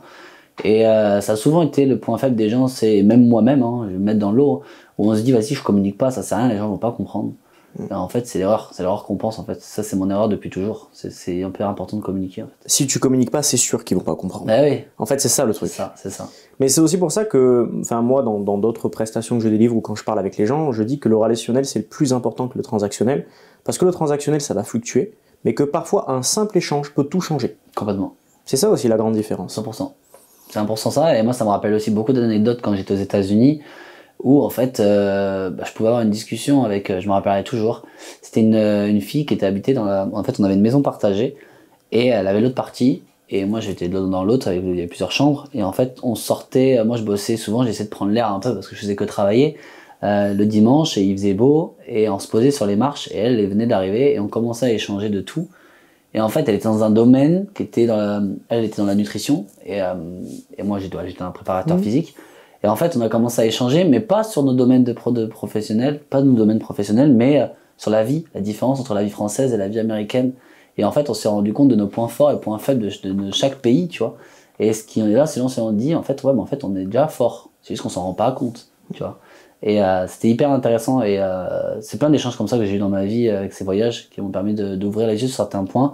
Le seul que j'ai pas encore réussi à déverrouiller, c'est le relationnel, mais on s'est amélioré. Mais ce que tu dis avec les voyages et les localités, c'est un petit peu ça. C'est que la vie, c'est soit ça qui est bien, soit ça qui est bien.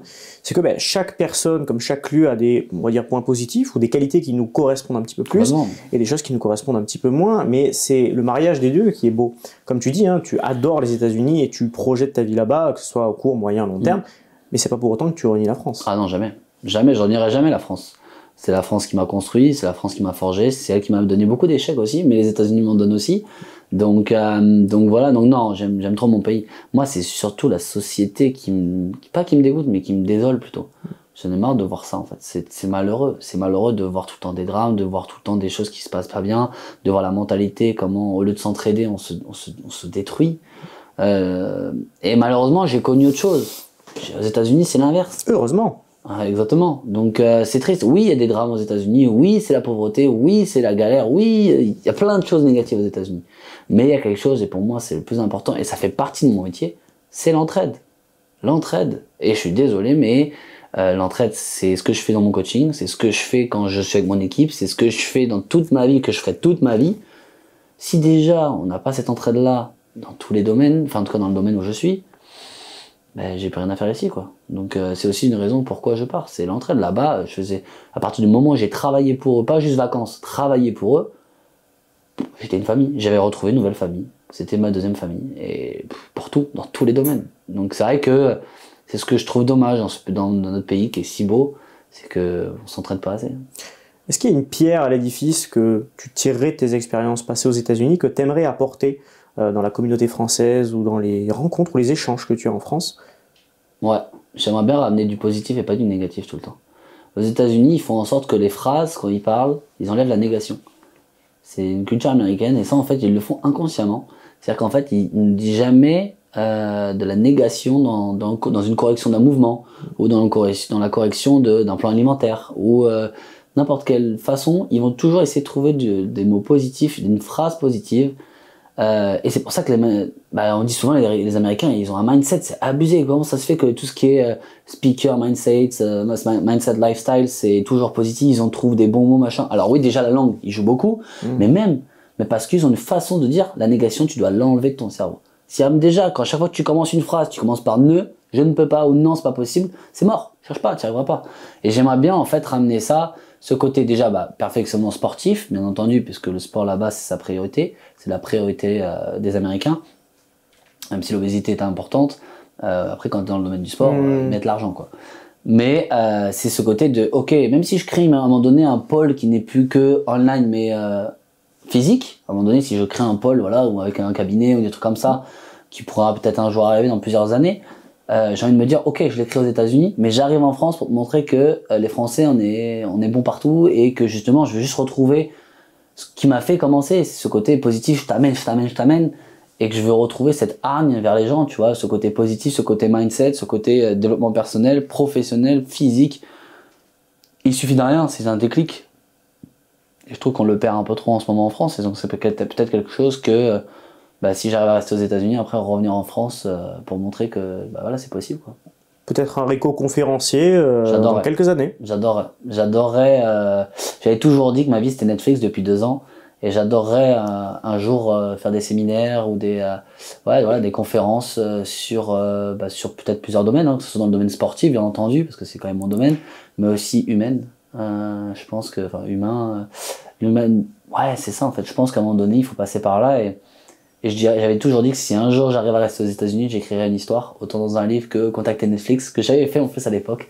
Et qu'un jour, voilà, si j'arrive à être en haut, à mon échelle bien sûr, hein, je dirais, voilà, je pense qu'il y a des choses que je dois vous raconter parce que je suis passé par des choses horribles, des choses très dures, des choses qui font peur, des choses où voilà, t'as la désillusion du jour au lendemain, mais que j'ai réussi, donc pourquoi pas toi?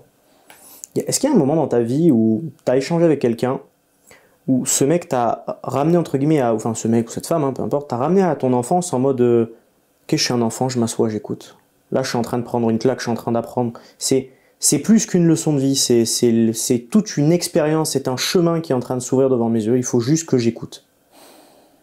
Je suis en train de réfléchir, parce que j'ai des gens comme ça. Pas assez. J'ai pas eu assez de gens comme ça, je pense. J'en ai besoin. Je sens que là, j'ai envie, tu vois, demain, je sais pas, je vais prendre un exemple tout bête, hein. C'est cliché, hein. Mais j'ai envie de voir Cristiano Ronaldo et qu'il me parle comment il a fait. Comment il a fait pour recevoir toutes ces critiques, comment il a fait pour avancer, comment il a fait pour être, quand il est au plus bas, encore remonter. C'est bête à dire, hein, mais on les côtoie pas assez, ces gens-là. Alors bien sûr, il faut les trouver, hein, parce qu'il n'y en a pas beaucoup, mais pas assez. J'ai eu des gens quand même, voilà, qui m'ont poussé, qui m'ont montré la voie, qui m'ont, voilà, comme les mentors que j'ai eu, les coaching business, j'ai eu des gens, mais c'était parce que j'investissais de l'argent. Tu vois, je mettais de l'argent pour pouvoir avoir ces gens-là. Un jour, j'aimerais que ça se fasse en fait naturellement, en mode, j'ai pas eu besoin de payer pour avoir ces connaissances. J'ai eu en fait une personne humaine en face qui à un moment donné a dit, peut-être ce mec-là, il a besoin qu'on échange ensemble, tu vois. Donc je vais lui parler. Parce que ça a toujours été, sans prétention, mais moi qui ai parlé en fait. Ça a toujours été moi qui a pris la parole et qui dit, t'inquiète, ça va aller. Genre, je t'inquiète. Genre, tu passes dans ces moments-là, t'inquiète pas, je les ai vécus. C'est qu'une période, tu vas remonter. Tu vois, j'aimerais bien qu'à un moment donné, ça change un peu ça, sans que je sois obligé de déverser de l'argent, tu vois, pour ça, tu vois ce que je veux dire? Ouais, une main tendue anonyme, Ouais. il n'y a pas de jugement de valeur, il n'y a rien. Simplement, elle rencontre un humain et elle dit, je pense que cette personne, elle est prête à entendre certaines choses. Ouais. J'ai eu un ami quand même qui m'a aidé beaucoup là-dessus. On s'est souvent au téléphone, mais en fait, on est en même galère en ce moment. Victor, qui justement, quand j'étais au Canada, où j'étais archi seul. Et lui était archi seul aussi à Dubaï. Et on parlait, on avait les mêmes galères, mais il avait une façon de voir la vie, une façon de communiquer qui était complètement différente à la mienne.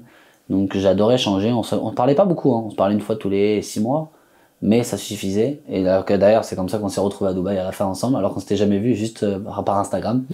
Mais c'est une des personnes à qui je tiens beaucoup, parce que justement, il m'a ouvert les yeux sur certains points et que du coup, il a une vision de la vie qui est pas opposée à la mienne. Pourtant, on veut réussir aussi dans son domaine et dans le mien, mais qui a une façon de voir la vie, une façon de communiquer qui m'ouvrait les yeux sur sa façon de dire les choses. Je dis, peut-être il a pas tort lui en fait.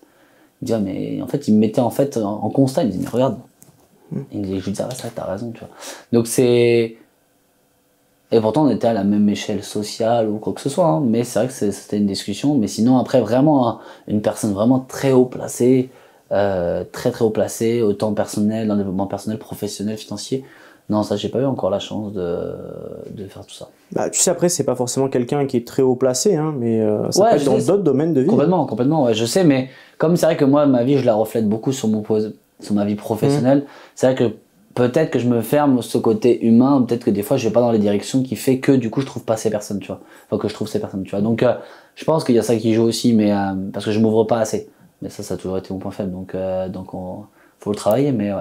Mais regarde, quand tu me parlais hier, je crois, hein, que c'était cette personne-là qui t'a fait découvrir les voyages. Ouais, c'est vrai que c'était différent, c'est vrai. C'est pas du business, et pourtant, en fait, elle a ouvert une porte qui s'est jamais refermée, Non, c'est et vrai. que tu as envie d'ouvrir pour les autres. Complètement. Parce que quand tu parles de voyage, c'est beau, on sent que ça te prend au trip. Genre, Ouais, pour c'est toi, c'est quelque chose d'important que tout le monde devrait le vivre. Ouais. Ah, c'est vrai que ce monsieur, je sais pas si je peux raconter l'anecdote, mais Bah, je pense que tu peux. Hein. ouais, c'était un monsieur que, j'espère qu'il pourra voir cette vidéo d'ailleurs. C'est un monsieur qui avait la sclérose en plaques. Je coachais en fait ses filles jumelles. Et en fait, ses filles m'ont dit, écoute, on a notre père qui a la sclérose en plaques depuis des années, qui a rien demandé, hein, parce qu'il l'a eu à cause de vaccin de l'armée. Et en fait, ce monsieur, j'ai commencé à le coacher au quotidien chez lui. Même s'il était en fauteuil roulant, on arrivait à, voilà, à faire des activités ensemble. Et on a créé un lien, parce que voilà, ça pouvait être mon père, même mon grand-père, ça pouvait même. Comme je dis souvent, c'était un peu le lien intouchable. Tu sais, le film Intouchable, où j'ai l'impression que moi je le dévergondais, et lui qui était très casanier, très fermé. Voilà, donc on avait nos routines. Et un jour, il m'a dit, écoute Rico, personne ne veut partir en voyage avec moi parce que c'est très compliqué avec mon fauteuil et ma façon de vivre, etc. Mais est-ce que toi, ça te chauffe? On part ensemble. On part au Vietnam ensemble. Je t'offre tout, juste tu dois m'aider pendant ces 2 semaines de séjour, tu m'aides. Je dis, bah écoute, moi très gêné, hein. Je dis, t'es sûr, tu veux pas que je participe? Non, il me dit, écoute, moi ça me ferait très plaisir, j'aime l'échange qu'on a. Donc si ça te va, mais je te dis, ça va être compliqué, mais si ça te va, ok. Je dis, ok, bah vas-y, on part. Donc on part ensemble et on fait le séjour ensemble et en fait j'avais vraiment l'impression de vivre Intouchable, genre comme si on tournait le deuxième et que en gros bah, je l'accompagnais, dès que lui pouvait pas se déplacer à cause d'un endroit pour aller dans une pirogue, soit je le portais en mode hyper malaisant, mais moi je dis oh c'est pas grave, je le portais, je le posais sur la pirogue ou des trucs comme ça, tu vois, des moments insolites ou même ou voilà ou même pour ses soins, pour sa santé, pour se laver, enfin voilà, on était devenus très proches. On avait créé cette affinité, ce lien, et moi, même dans ma façon de communiquer, je lui parlais pas comme un wesh, mais je lui parlais vraiment dévergondé, tu vois. Donc du coup, on a créé ce lien très fort, et il m'avait dit, je me rappellerai toujours, il m'a dit, tu vas voir que après ce voyage, tu voudras en refaire. Et je lui ai dit, ah, je sais pas, parce que j'ai beaucoup de travail quand même. Il me dit, tu verras.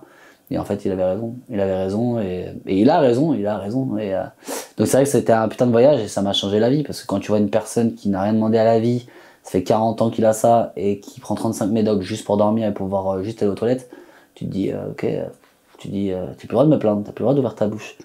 Et le mec a été généreux comme pas possible, et encore aujourd'hui, tu vois, quand je le vois, c'est comme si on s'était jamais quitté, tu vois. Donc c'est quelqu'un qui m'a ouvert les yeux sur beaucoup de points et ce qui m'a fait en fait rendre compte que bah du coup je dois voyager, je dois bouger pour voir vraiment s'il n'y a pas autre chose à aller voir, tu vois. Donc voilà. Et tu dois t'ouvrir aux gens, puisque c'est une expérience humaine avant tout. Ouais. Même sans le voyage ou quoi que ce soit, c'est une personne qui t'a tendu les mains à sa manière, t'as fait de même de ton côté, vous avez vécu une expérience formidable, vous continuez entre guillemets de rester en contact, et même si on reparle de Victor, que je connais aussi personnellement, il a un échange et une communication qui est excessivement bienveillante, de ouf. Et il a une manière de conceptualiser le business où quand même le bien-être personnel est très présent. Et les échanges qu'il a avec les gens sont hyper importants. Ouais, complètement. Et ça serait aussi peut-être un petit peu ça qui te manquerait. Ouais. C'est cette petite pierre qu'il faudra arriver à déplacer. Et... Complètement. De toute façon, ce qui a été intéressant en plus, ce qui était drôle, c'est que ça fait 2 ans d'affilée, donc ça fait 2 ans qu'on se connaît, qu'à chaque fois, on arrive à se voir à la période de son anniversaire. Un coup c'était à Dubaï, maintenant c'était en France. Et en fait, ça se fait naturellement. C'est-à-dire que rien n'est organisé, parce que moi, ma vie, elle est pas trop organisée dans ça, dans la richesse de vie, le voyage, etc. Mais à chaque fois, on arrive quand même à se retrouver le jour de son anniversaire, donc, et à chaque fois, on a la même discussion. Donc c'est ça qui est ouf, c'est ça qui est drôle en plus. Mais à chaque fois, on revient toujours à la même chose. Il me dit, Rico, pense à toi quand même. Il me dit, même moi, j'ai du mal, je te le dis, parce que c'est le cordonnier qui est le plus mal chaussé, comme on dit. Mais ouais, c'est intéressant, et même si lui aussi se bat pour ça, il essaie de me le dire parce que justement il a eu des difficultés à le faire, et c'est pour ça que je l'écoute, mais comme on dit, c'est jamais facile, donc voilà quoi. Si tu devais faire, parce que là on est un petit peu dans le petit moment des hommages, s'il y avait 5 personnes qui ont marqué ton année qui vient de s'écouler, alors pas forcément qui t'ont tendu la main d'une certaine manière ou quoi, mais simplement 5 personnes que tu es heureux d'avoir rencontré ou que tu es heureux d'avoir échangé avec ces personnes-là, et si tu pouvais leur communiquer, ça serait qui? Oh, que 5. Ouais, que 5. Après, s'il y en a plus, tu peux toujours en dire quelques-unes, mais 5 personnes qui naturellement te viendraient à l'esprit, si tu n'avais qu'une main pour pouvoir les décompter, ça serait qui? De cette année? De cette année.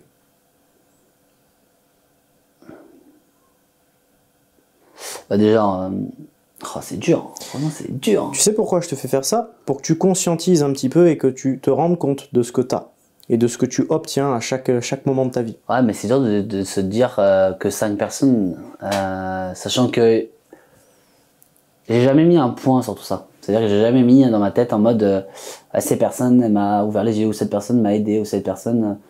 et puis même, je suis pas quelqu'un qui crée des différences. Ça veut dire, en gros, je vais pas dire ouais, cette personne m'a aidé, mais pas l'autre.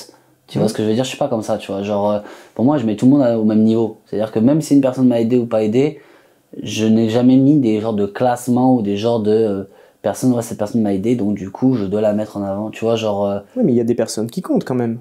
Regarde, tu me parlais que dans ton business, tu es quelqu'un qui écrit beaucoup, qui projette beaucoup. Parce que c'est le milieu du business. Mais est-ce qu'il ne faudrait pas aussi que tu le fasses sur toi et les échanges que tu as avec les gens, les interactions sociales que tu as avec les gens? Tu sais, les métriques, c'est pas uniquement dans le business, il y a aussi des métriques, comme tu dis toi, au niveau de l'évasion, donc avec les différents lieux que tu visites, mais il y a des métriques sociales aussi, les gens que tu rencontres, les échanges qui sont enrichissants. Est-ce que ça, il faudrait pas prendre aussi un temps calme dans notre vie pour les conscientiser et en être reconnaissant? Je suis 100% d'accord avec toi, mais c'est vrai que c'est dur, parce qu'aux États-Unis, on le fait pas. Et en fait, là, vu que j'étais en mode fast life, de toute façon, c'est écrit sur ma main. Ça a été ma vie a été un peu fast life pendant que j'étais aux États-Unis, où en fait, eux ne le font pas. C'est-à-dire qu'en gros, c'est tu les vois à l'instant présent, tu kiffes l'instant présent à leur apogée, même souvent on dit ouais, ils exagèrent, ou ils font des câlins, des machins, mais non, c'est tellement fort. Parce que la façon de communiquer, de donner est fort que tu profites de l'instant présent, mais ça se trouve, dans 2 jours, tu les connais plus. Donc c'est vrai que c'est ce que je disais, justement à Julie, c'est le fait que en France, on me demande justement d'ouvrir les portes, d'ouvrir les gens qui veulent du bien pour moi, qui veulent être là pour moi et être patient sur tout ça. Et à l'opposé, là où je veux vivre, c'est l'inverse. C'est vis l'instant présent maintenant, demain tu le verras plus.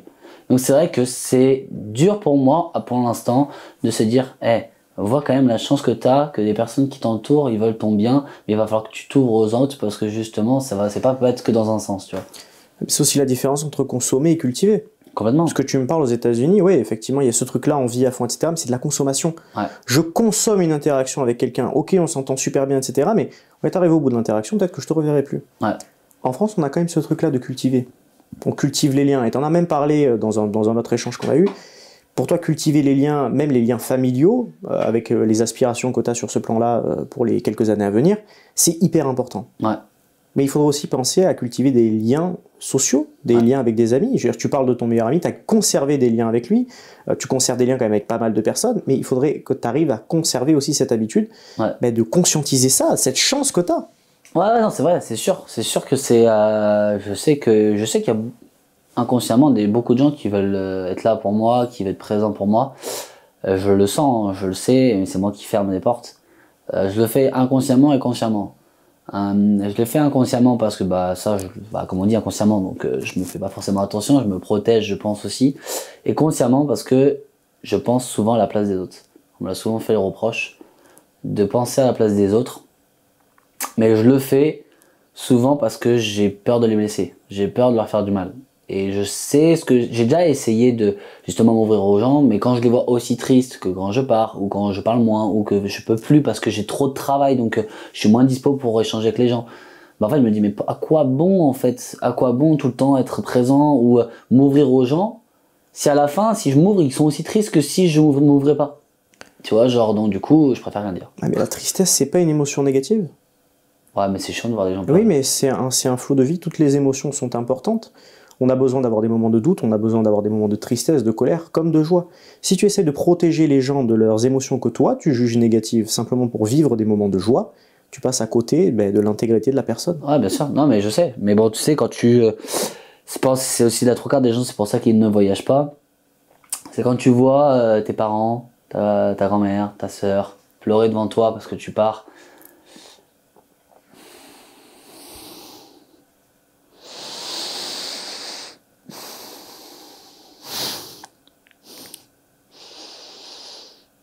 Je me suis bloqué tout seul. Si c'est problématique, t'es pas forcément obligé d'aller plus loin dans le sujet. Hein. Si, il faut le faire. On va enlever les lunettes. On va dire que j'ai fait beaucoup souffrir de gens par mes choix. Et quand vous avez même des responsabilités, même par rapport aux maladies des gens qui t'entourent,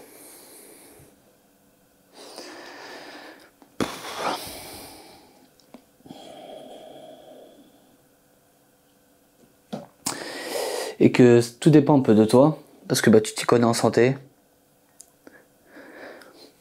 Du coup, t'es un peu le pilier de tout le monde, mais que justement, à un moment donné, tu dois penser à toi, et que justement, la personne va mieux, elle est guérie, mais que justement, elle tourne quand même par rapport à toi.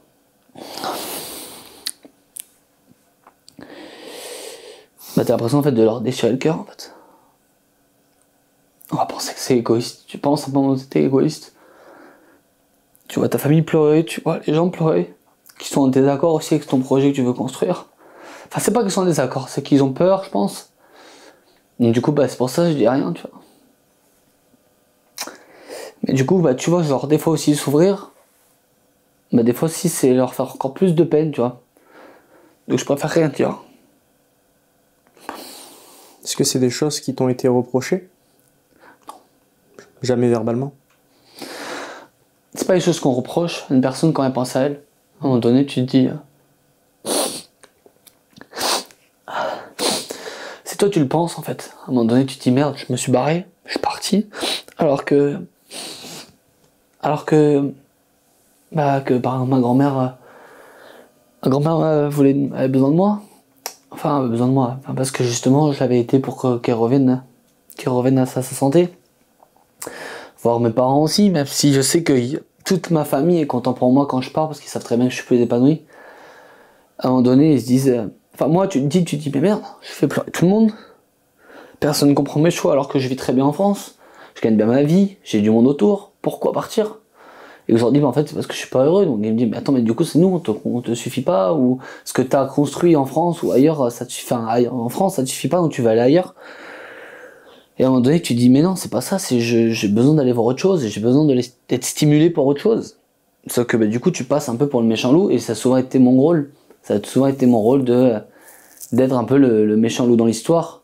Même si pour eux, ils vont me dire, non, mais jamais, ne pense pas comme ça. Tu le penses, parce que t'es seul, et que tu laisses tous les gens que t'as aidés, tu te dis merde, j'ai aidé telle personne, et je me rends compte en fait que pas mal de personnes, inconsciemment, ils se rendent pas compte, mais ils dépendent de toi. Bon, ça va, ma famille n'en est pas là, donc c'est cool, mais c'est vrai que sur la période où moi j'ai commencé à bouger, c'est la sensation que j'avais, quand tu vois ta famille pleurer pour toi, parce que tu pars, alors que toi t'es content de partir, mais tu dis mais merde, en fait je blesse tout le monde. J'ai arrêté des relations, j'ai arrêté même des relations amoureuses, j'ai arrêté tellement de choses pour réussir à faire ce que je veux, que des fois, c'est vrai que tu te dis merde, en fait c'est toi le fautif. Donc du coup, dans le domaine de t'ouvrir aux gens, tu te dis mais pourquoi t'ouvrir? Parce que quand tu t'ouvres, en fait, à la fin, les gens sont encore plus tristes. Donc oui, comme t'as dit, c'est une émotion qu'il faut garder. Mais moi, c'est moi qui garde tout, en fait. Parce que oui, je fais pleurer, mais le problème c'est que la personne, ok, je la rends triste, mais moi je rends triste pas qu'une seule personne, j'en rends triste plein. J'ai même pu parler, tu vois, mais je rends tellement triste beaucoup de personnes qu'à la fin tu te dis mais merde, du coup est-ce que c'est vraiment intéressant de communiquer, de s'ouvrir aux gens, alors que la finalité en soi c'est que je m'ouvre, je les blesse. Donc à un moment donné, moi je me dis non, je préfère rien dire. Ok, ils seront tristes sur l'instant T, mais pas aussi tristes que si j'avais communiqué, si j'avais été ouvert. Tu vois, il y en a plein de gens là qui vont voir le podcast et vont dire mais en fait le Rico qu'on connaît, c'est pas du tout le Rico qui est la vraie personne qu'il est, tu vois. Mais parce que je préfère protéger les autres et que moi souffrir plutôt que tout le monde souffre, tu vois.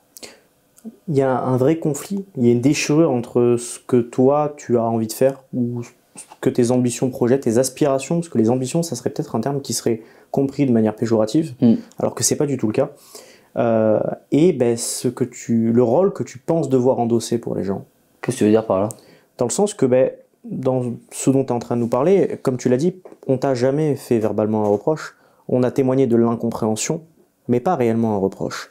Donc c'est le rôle que tu endosses pour eux, parce que tu penses qu'ils ont besoin de ce rôle-là, de ce Rico-là, qui te paralyse et qui crée un conflit avec ce que toi, tu as réellement envie de faire. C'est ça aussi qui t'empêche peut-être de t'ouvrir aux autres. C'est te dire, mais peut-être qu'ils ont besoin de ce Rico-là et que je peux pas me permettre de leur dévoiler l'autre Rico. Ben non, je peux pas me permettre. Je peux pas. Mais c'est ton choix, ça. C'est pas le leur. Et tu leur imposes ce choix. Ouais, mais parce que si moi, je leur impose pas ce choix, c'est-à-dire que je m'ouvre, je suis encore plus triste. Sauf que eux, dans l'histoire, ils sont pas seuls. Ils ont des gens autour. Moi, quand je suis parti, et c'est ça qui est le plus dur, je pense, pour toutes les personnes qui veulent entreprendre à l'étranger, qui veulent vivre à l'étranger loin de leur famille, c'est que c'est qu'à un moment donné, t'es seul. Seul face à toi-même, seul face à la vie, seul face à la barrière de la langue, seul face à tellement de choses. Alors que les autres personnes que tu côtoies en France sont restées avec leurs amis français, leur famille française. Voilà, les personnes qui ont encore une famille, qui ont encore des amis, un entourage, ben, ils sont tristes, mais il y a quelqu'un autour. Toi, t'es à l'étranger, t'es seul au monde. Donc quand tu subis ça tout le temps, ben, tu te dis à un moment donné, vaut mieux pas que je communique, tu vois. Alors c'est pas bien, je le sais, et je suis d'accord avec toi. Mais c'était un peu mon côté bouclier, tu vois. C'est je me protège pour justement pas... Parce que quand t'es tout seul à un moment donné et que tu subis, et que si tu t'ouvres, bah faut se relever, hein. Faut se relever. Hein. Tu vois, on y vient. C'est paradoxal, mais c'est ça. Le bouclier que tu lèves là, il n'est pas pour protéger les autres, il est pour protéger toi. Ouais. Voilà. Ouais. Non, mais c'est bien d'en être conscient. Ah, mais je le sais. Mais le problème, c'est quand je dis ça, les gens ils disent ouais, tu cherches des excuses. J'ai eu des gens, alors peut-être que parce que en face de moi, j'avais des gens pas assez intelligents pour le comprendre. Mais ouais, non, c'est surtout pour me protéger. Parce qu'à un moment donné, quand t'es tout le temps tout seul, que t'as toujours fait les choses seul, et que tu te retrouves seul après dans un autre pays, bah c'est jamais facile. Ce serait mentir, dire aux gens ouais vas-y voyage, tu vas voir c'est super simple, tu vas rencontrer du monde, c'est pas vrai. Surtout qu'en plus moi je suis quelqu'un de très solitaire, je vais pas dans des bars, je bois pas, je suis quelqu'un qui est complètement on va dire militaire, donc très casanier, oui on va dire ça comme ça. Dès que ça concerne pas le travail, oui je suis casanier, donc c'est vrai que bah du coup en plus ça facilite pas l'échange. Donc quand je vais dans un autre pays et que je connais personne, bah c'est pas moi qui vais aller voir quelqu'un dire oh viens je vais aller dans un bar, on va parler aux gens ou viens on va faire une activité. Moi non, je suis en train de travailler. Tu vois. Mais c'est bien parce que ça rejoint un petit peu ce dont on a parlé un autre jour. C'est une grande étape pour toi de déposer le bouclier, pour t'ouvrir pleinement. Et quand tu déposes totalement le bouclier, je pense qu'il y a une autre facette de toi qui souffre de ne pas pouvoir, on va dire se manifester, qui prend l'ascendant et qui peut te desservir. C'est pour ça que tu peux vivre des conflits dans des relations amoureuses ou des trahisons qui sont beaucoup plus impactantes pour toi, parce que tu as eu cet abaissement du bouclier. Je pense que là où il y aura un vrai travail, un vrai courage à avoir en fait, plus tard dans tes relations sociales, c'est d'être capable d'avancer en étant capable d'abaisser ce bouclier. Ouais. Ah non, c'est sûr. Je suis d'accord avec toi.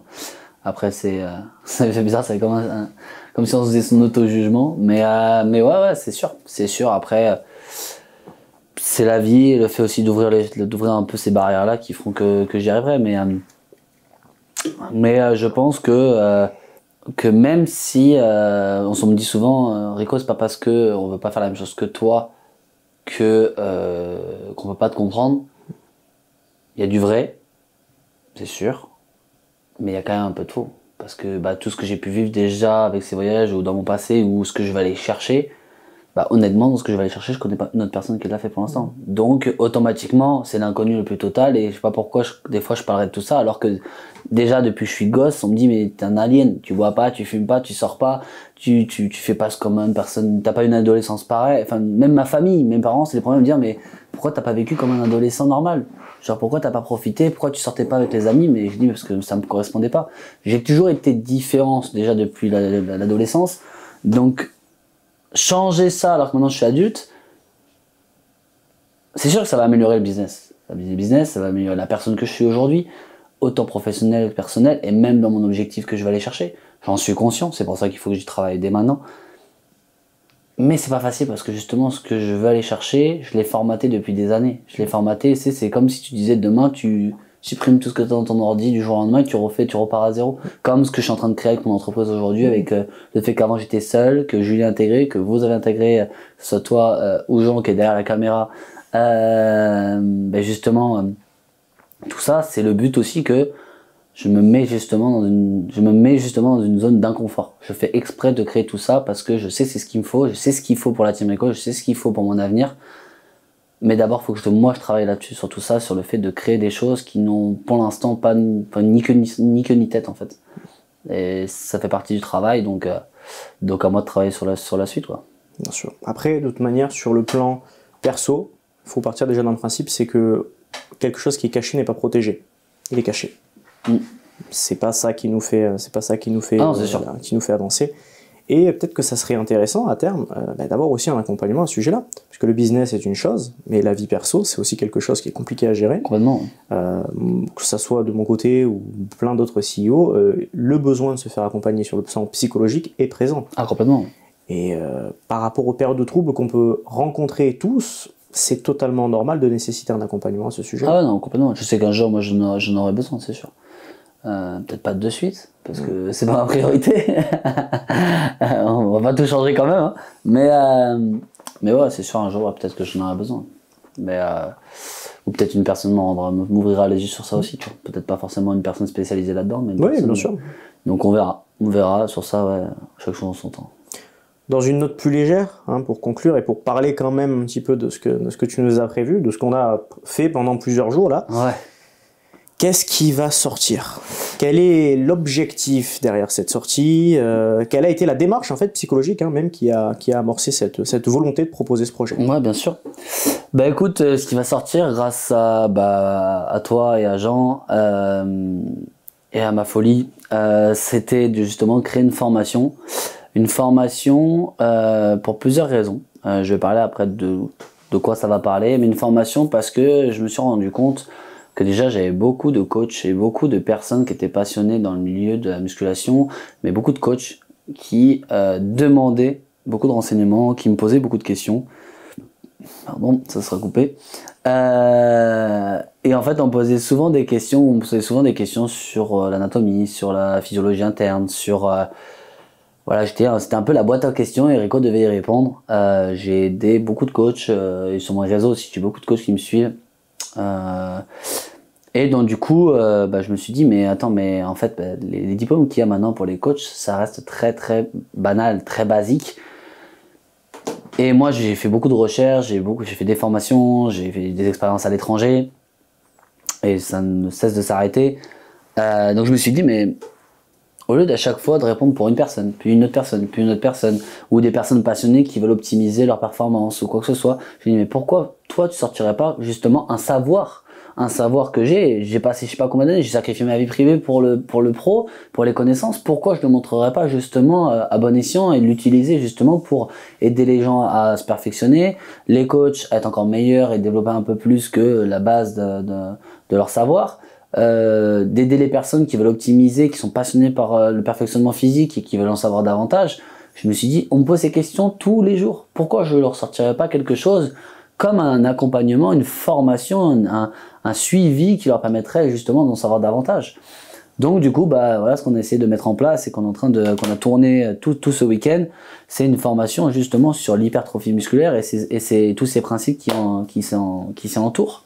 Donc une formation où on retrouvera justement une partie théorique, où j'ai perdu du coup mon monteur de vidéo et toi-même vous avez perdu dans certains domaines.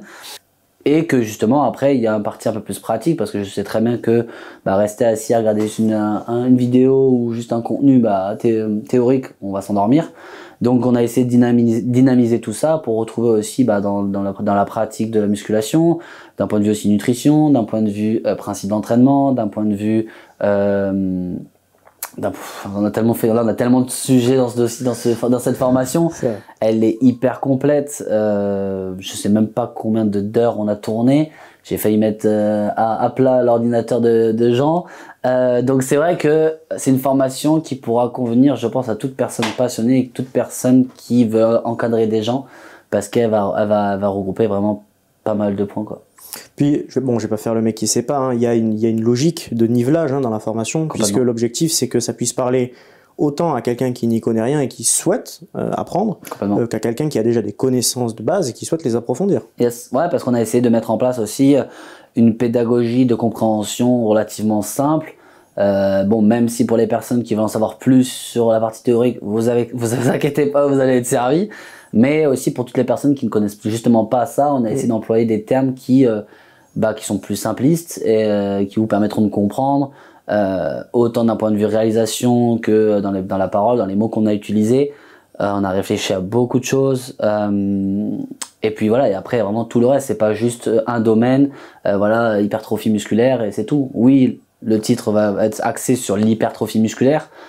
Déjà, je sais que rien que dans le mot, il y en a pas mal que j'ai perdu déjà, mais je sais très bien que on a fait exprès de, comme tu as dit, de niveler un peu les choses et qu'on ait plusieurs sous-chapitres avec toujours une partie théorique, une partie pratique et que ça va permettre d'encadrer dans la partie entraînement, dans la nutrition, dans la blessure, dans la récupération, dans le sommeil. Il y aura des notions supplémentaires sur les compléments alimentaires justement. On a essayé vraiment d'englober vraiment tout ce qui peut être lié à l'hypertrophie musculaire. Donc ça pourra intéresser, je pense, vraiment tout le monde.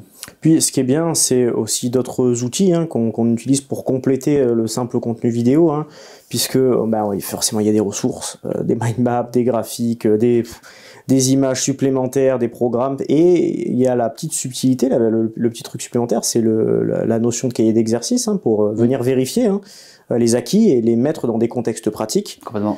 Ça, c'est vrai que quand on en a parlé, c'était très intéressant parce que on s'est dit, c'est bien d'avoir une formation, mais la plupart du temps, en fait, entre guillemets, le mentor s'en fout un petit peu de savoir si on a retenu ou pas. C'est comme si on regardait juste une vitrine, on la regardait, on pouvait repartir. Alors que là, la personne sera obligée, entre guillemets, de comprendre ce qu'on met en place, parce que sinon, son cahier, il va pas être très très beau. C'est ça.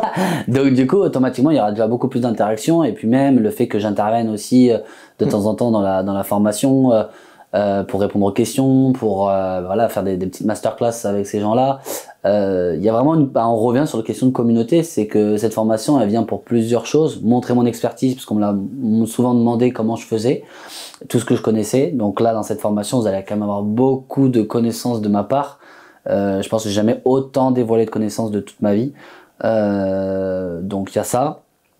Il y a le fait aussi justement que ça crée encore une communauté, chose qu'on est en train de créer justement avec la Team Rico.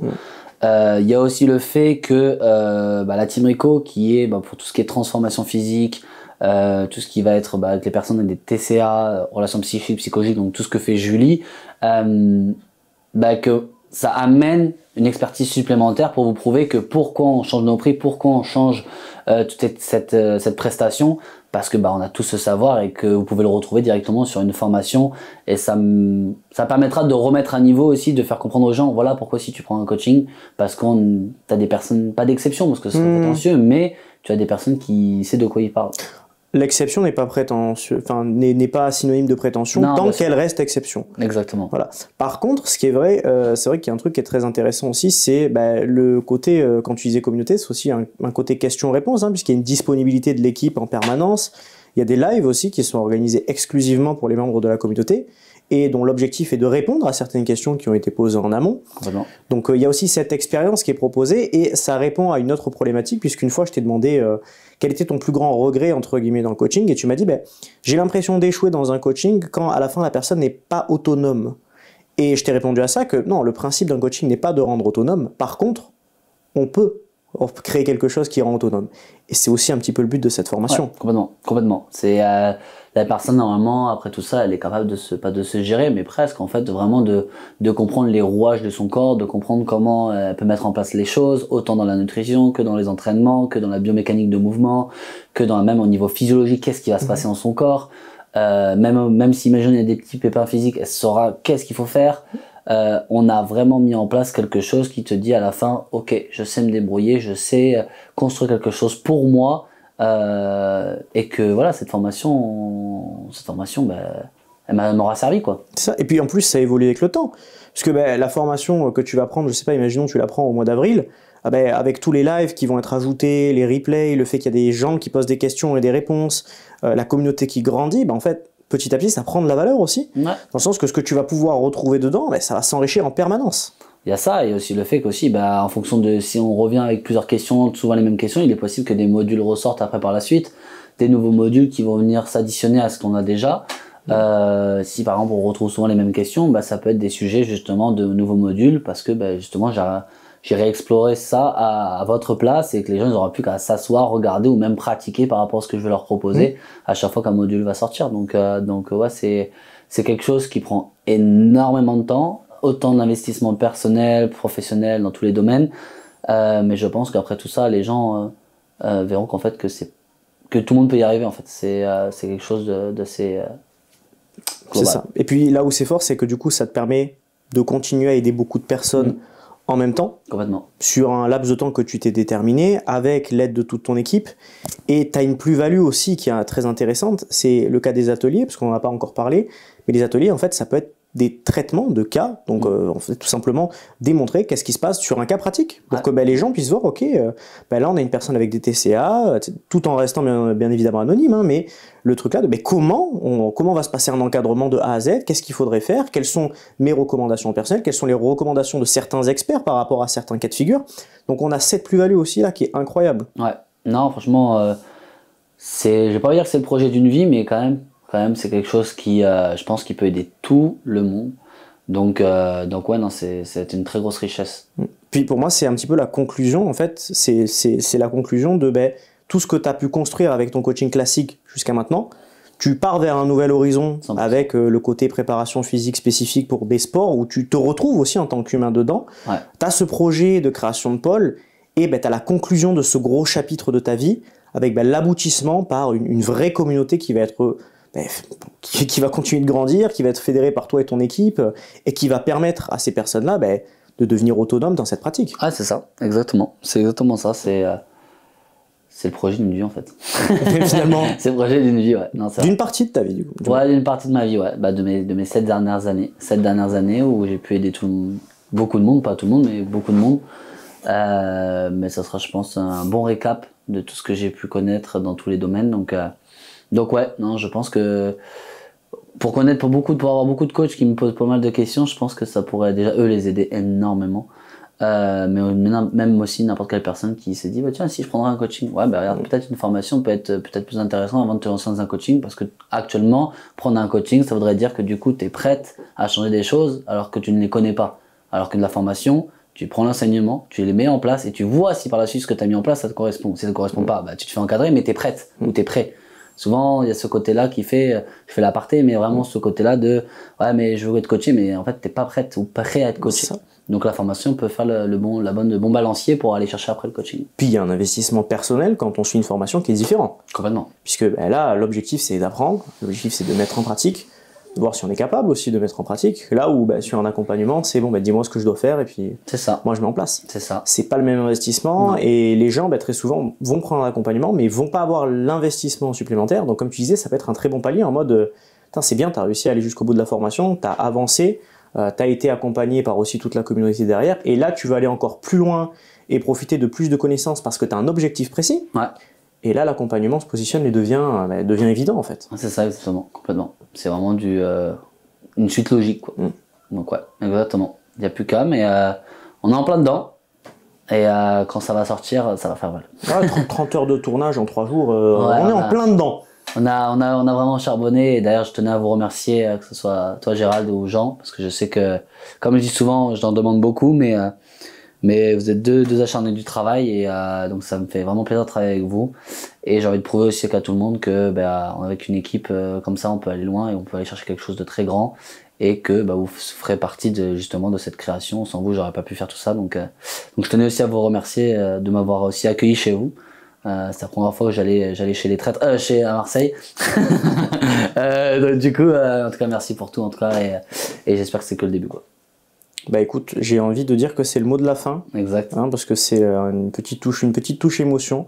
Et ça fait plaisir d'entendre ces mots de ta part, parce que c'est des mots que tu ne prononces pas en temps normal, même si tu peux les penser et même si on peut les deviner à travers tes actions. Donc merci pour ces mots. C'était un plaisir de t'accueillir et je pense que je parle aussi en nom de Jean. Et hâte de voir la suite de l'aventure, la suite de ce projet, la sortie de ce projet aussi, puisque on va quand même continuer de le superviser jusqu'au bout. Voilà. Et merci à tous les auditeurs et auditrices. On a eu un problème de surchauffe tellement le podcast et notre échange étaient longs. Voilà, je te laisse le mot de la fin. Ouais. Et écoutez, avec plaisir. Merci à tous d'avoir suivi ce projet. Merci à tous d'avoir suivi aussi ce podcast qui était, comme on a dit, riche en émotions, riche en projets, riche en idées. J'espère que ça vous aura plu. J'espère aussi que ça vous aura plu aussi que je me dévoile un peu plus. Ça s'est fait inconsciemment. Rien n'est calculé. De toute façon, je ne calcule jamais rien. Je vis toujours de façon spontanée. Donc j'espère que ça vous aura plu de voir un peu cette facette-là. Me la demandez pas tous les jours, je vous avoue, je vais pas le faire tous les jours. Mais en tout cas, j'espère que ça vous a plu cet échange, ce contenu qui est complètement différent de ce que je proposais avant dans le passé aussi. La Team Rico, c'est aussi nos nouveaux Rico. C'est comme ça que j'ai envie de le dire. Et donc voilà. Donc merci encore de nous avoir suivis. Je vous souhaite une bonne fin de journée. N'hésitez pas si vous avez des questions aussi qui peuvent suivre à travers ce podcast. On fera un plaisir d'y répondre et en espérant que tout ce qu'on met en place par la suite, ça vous plaise.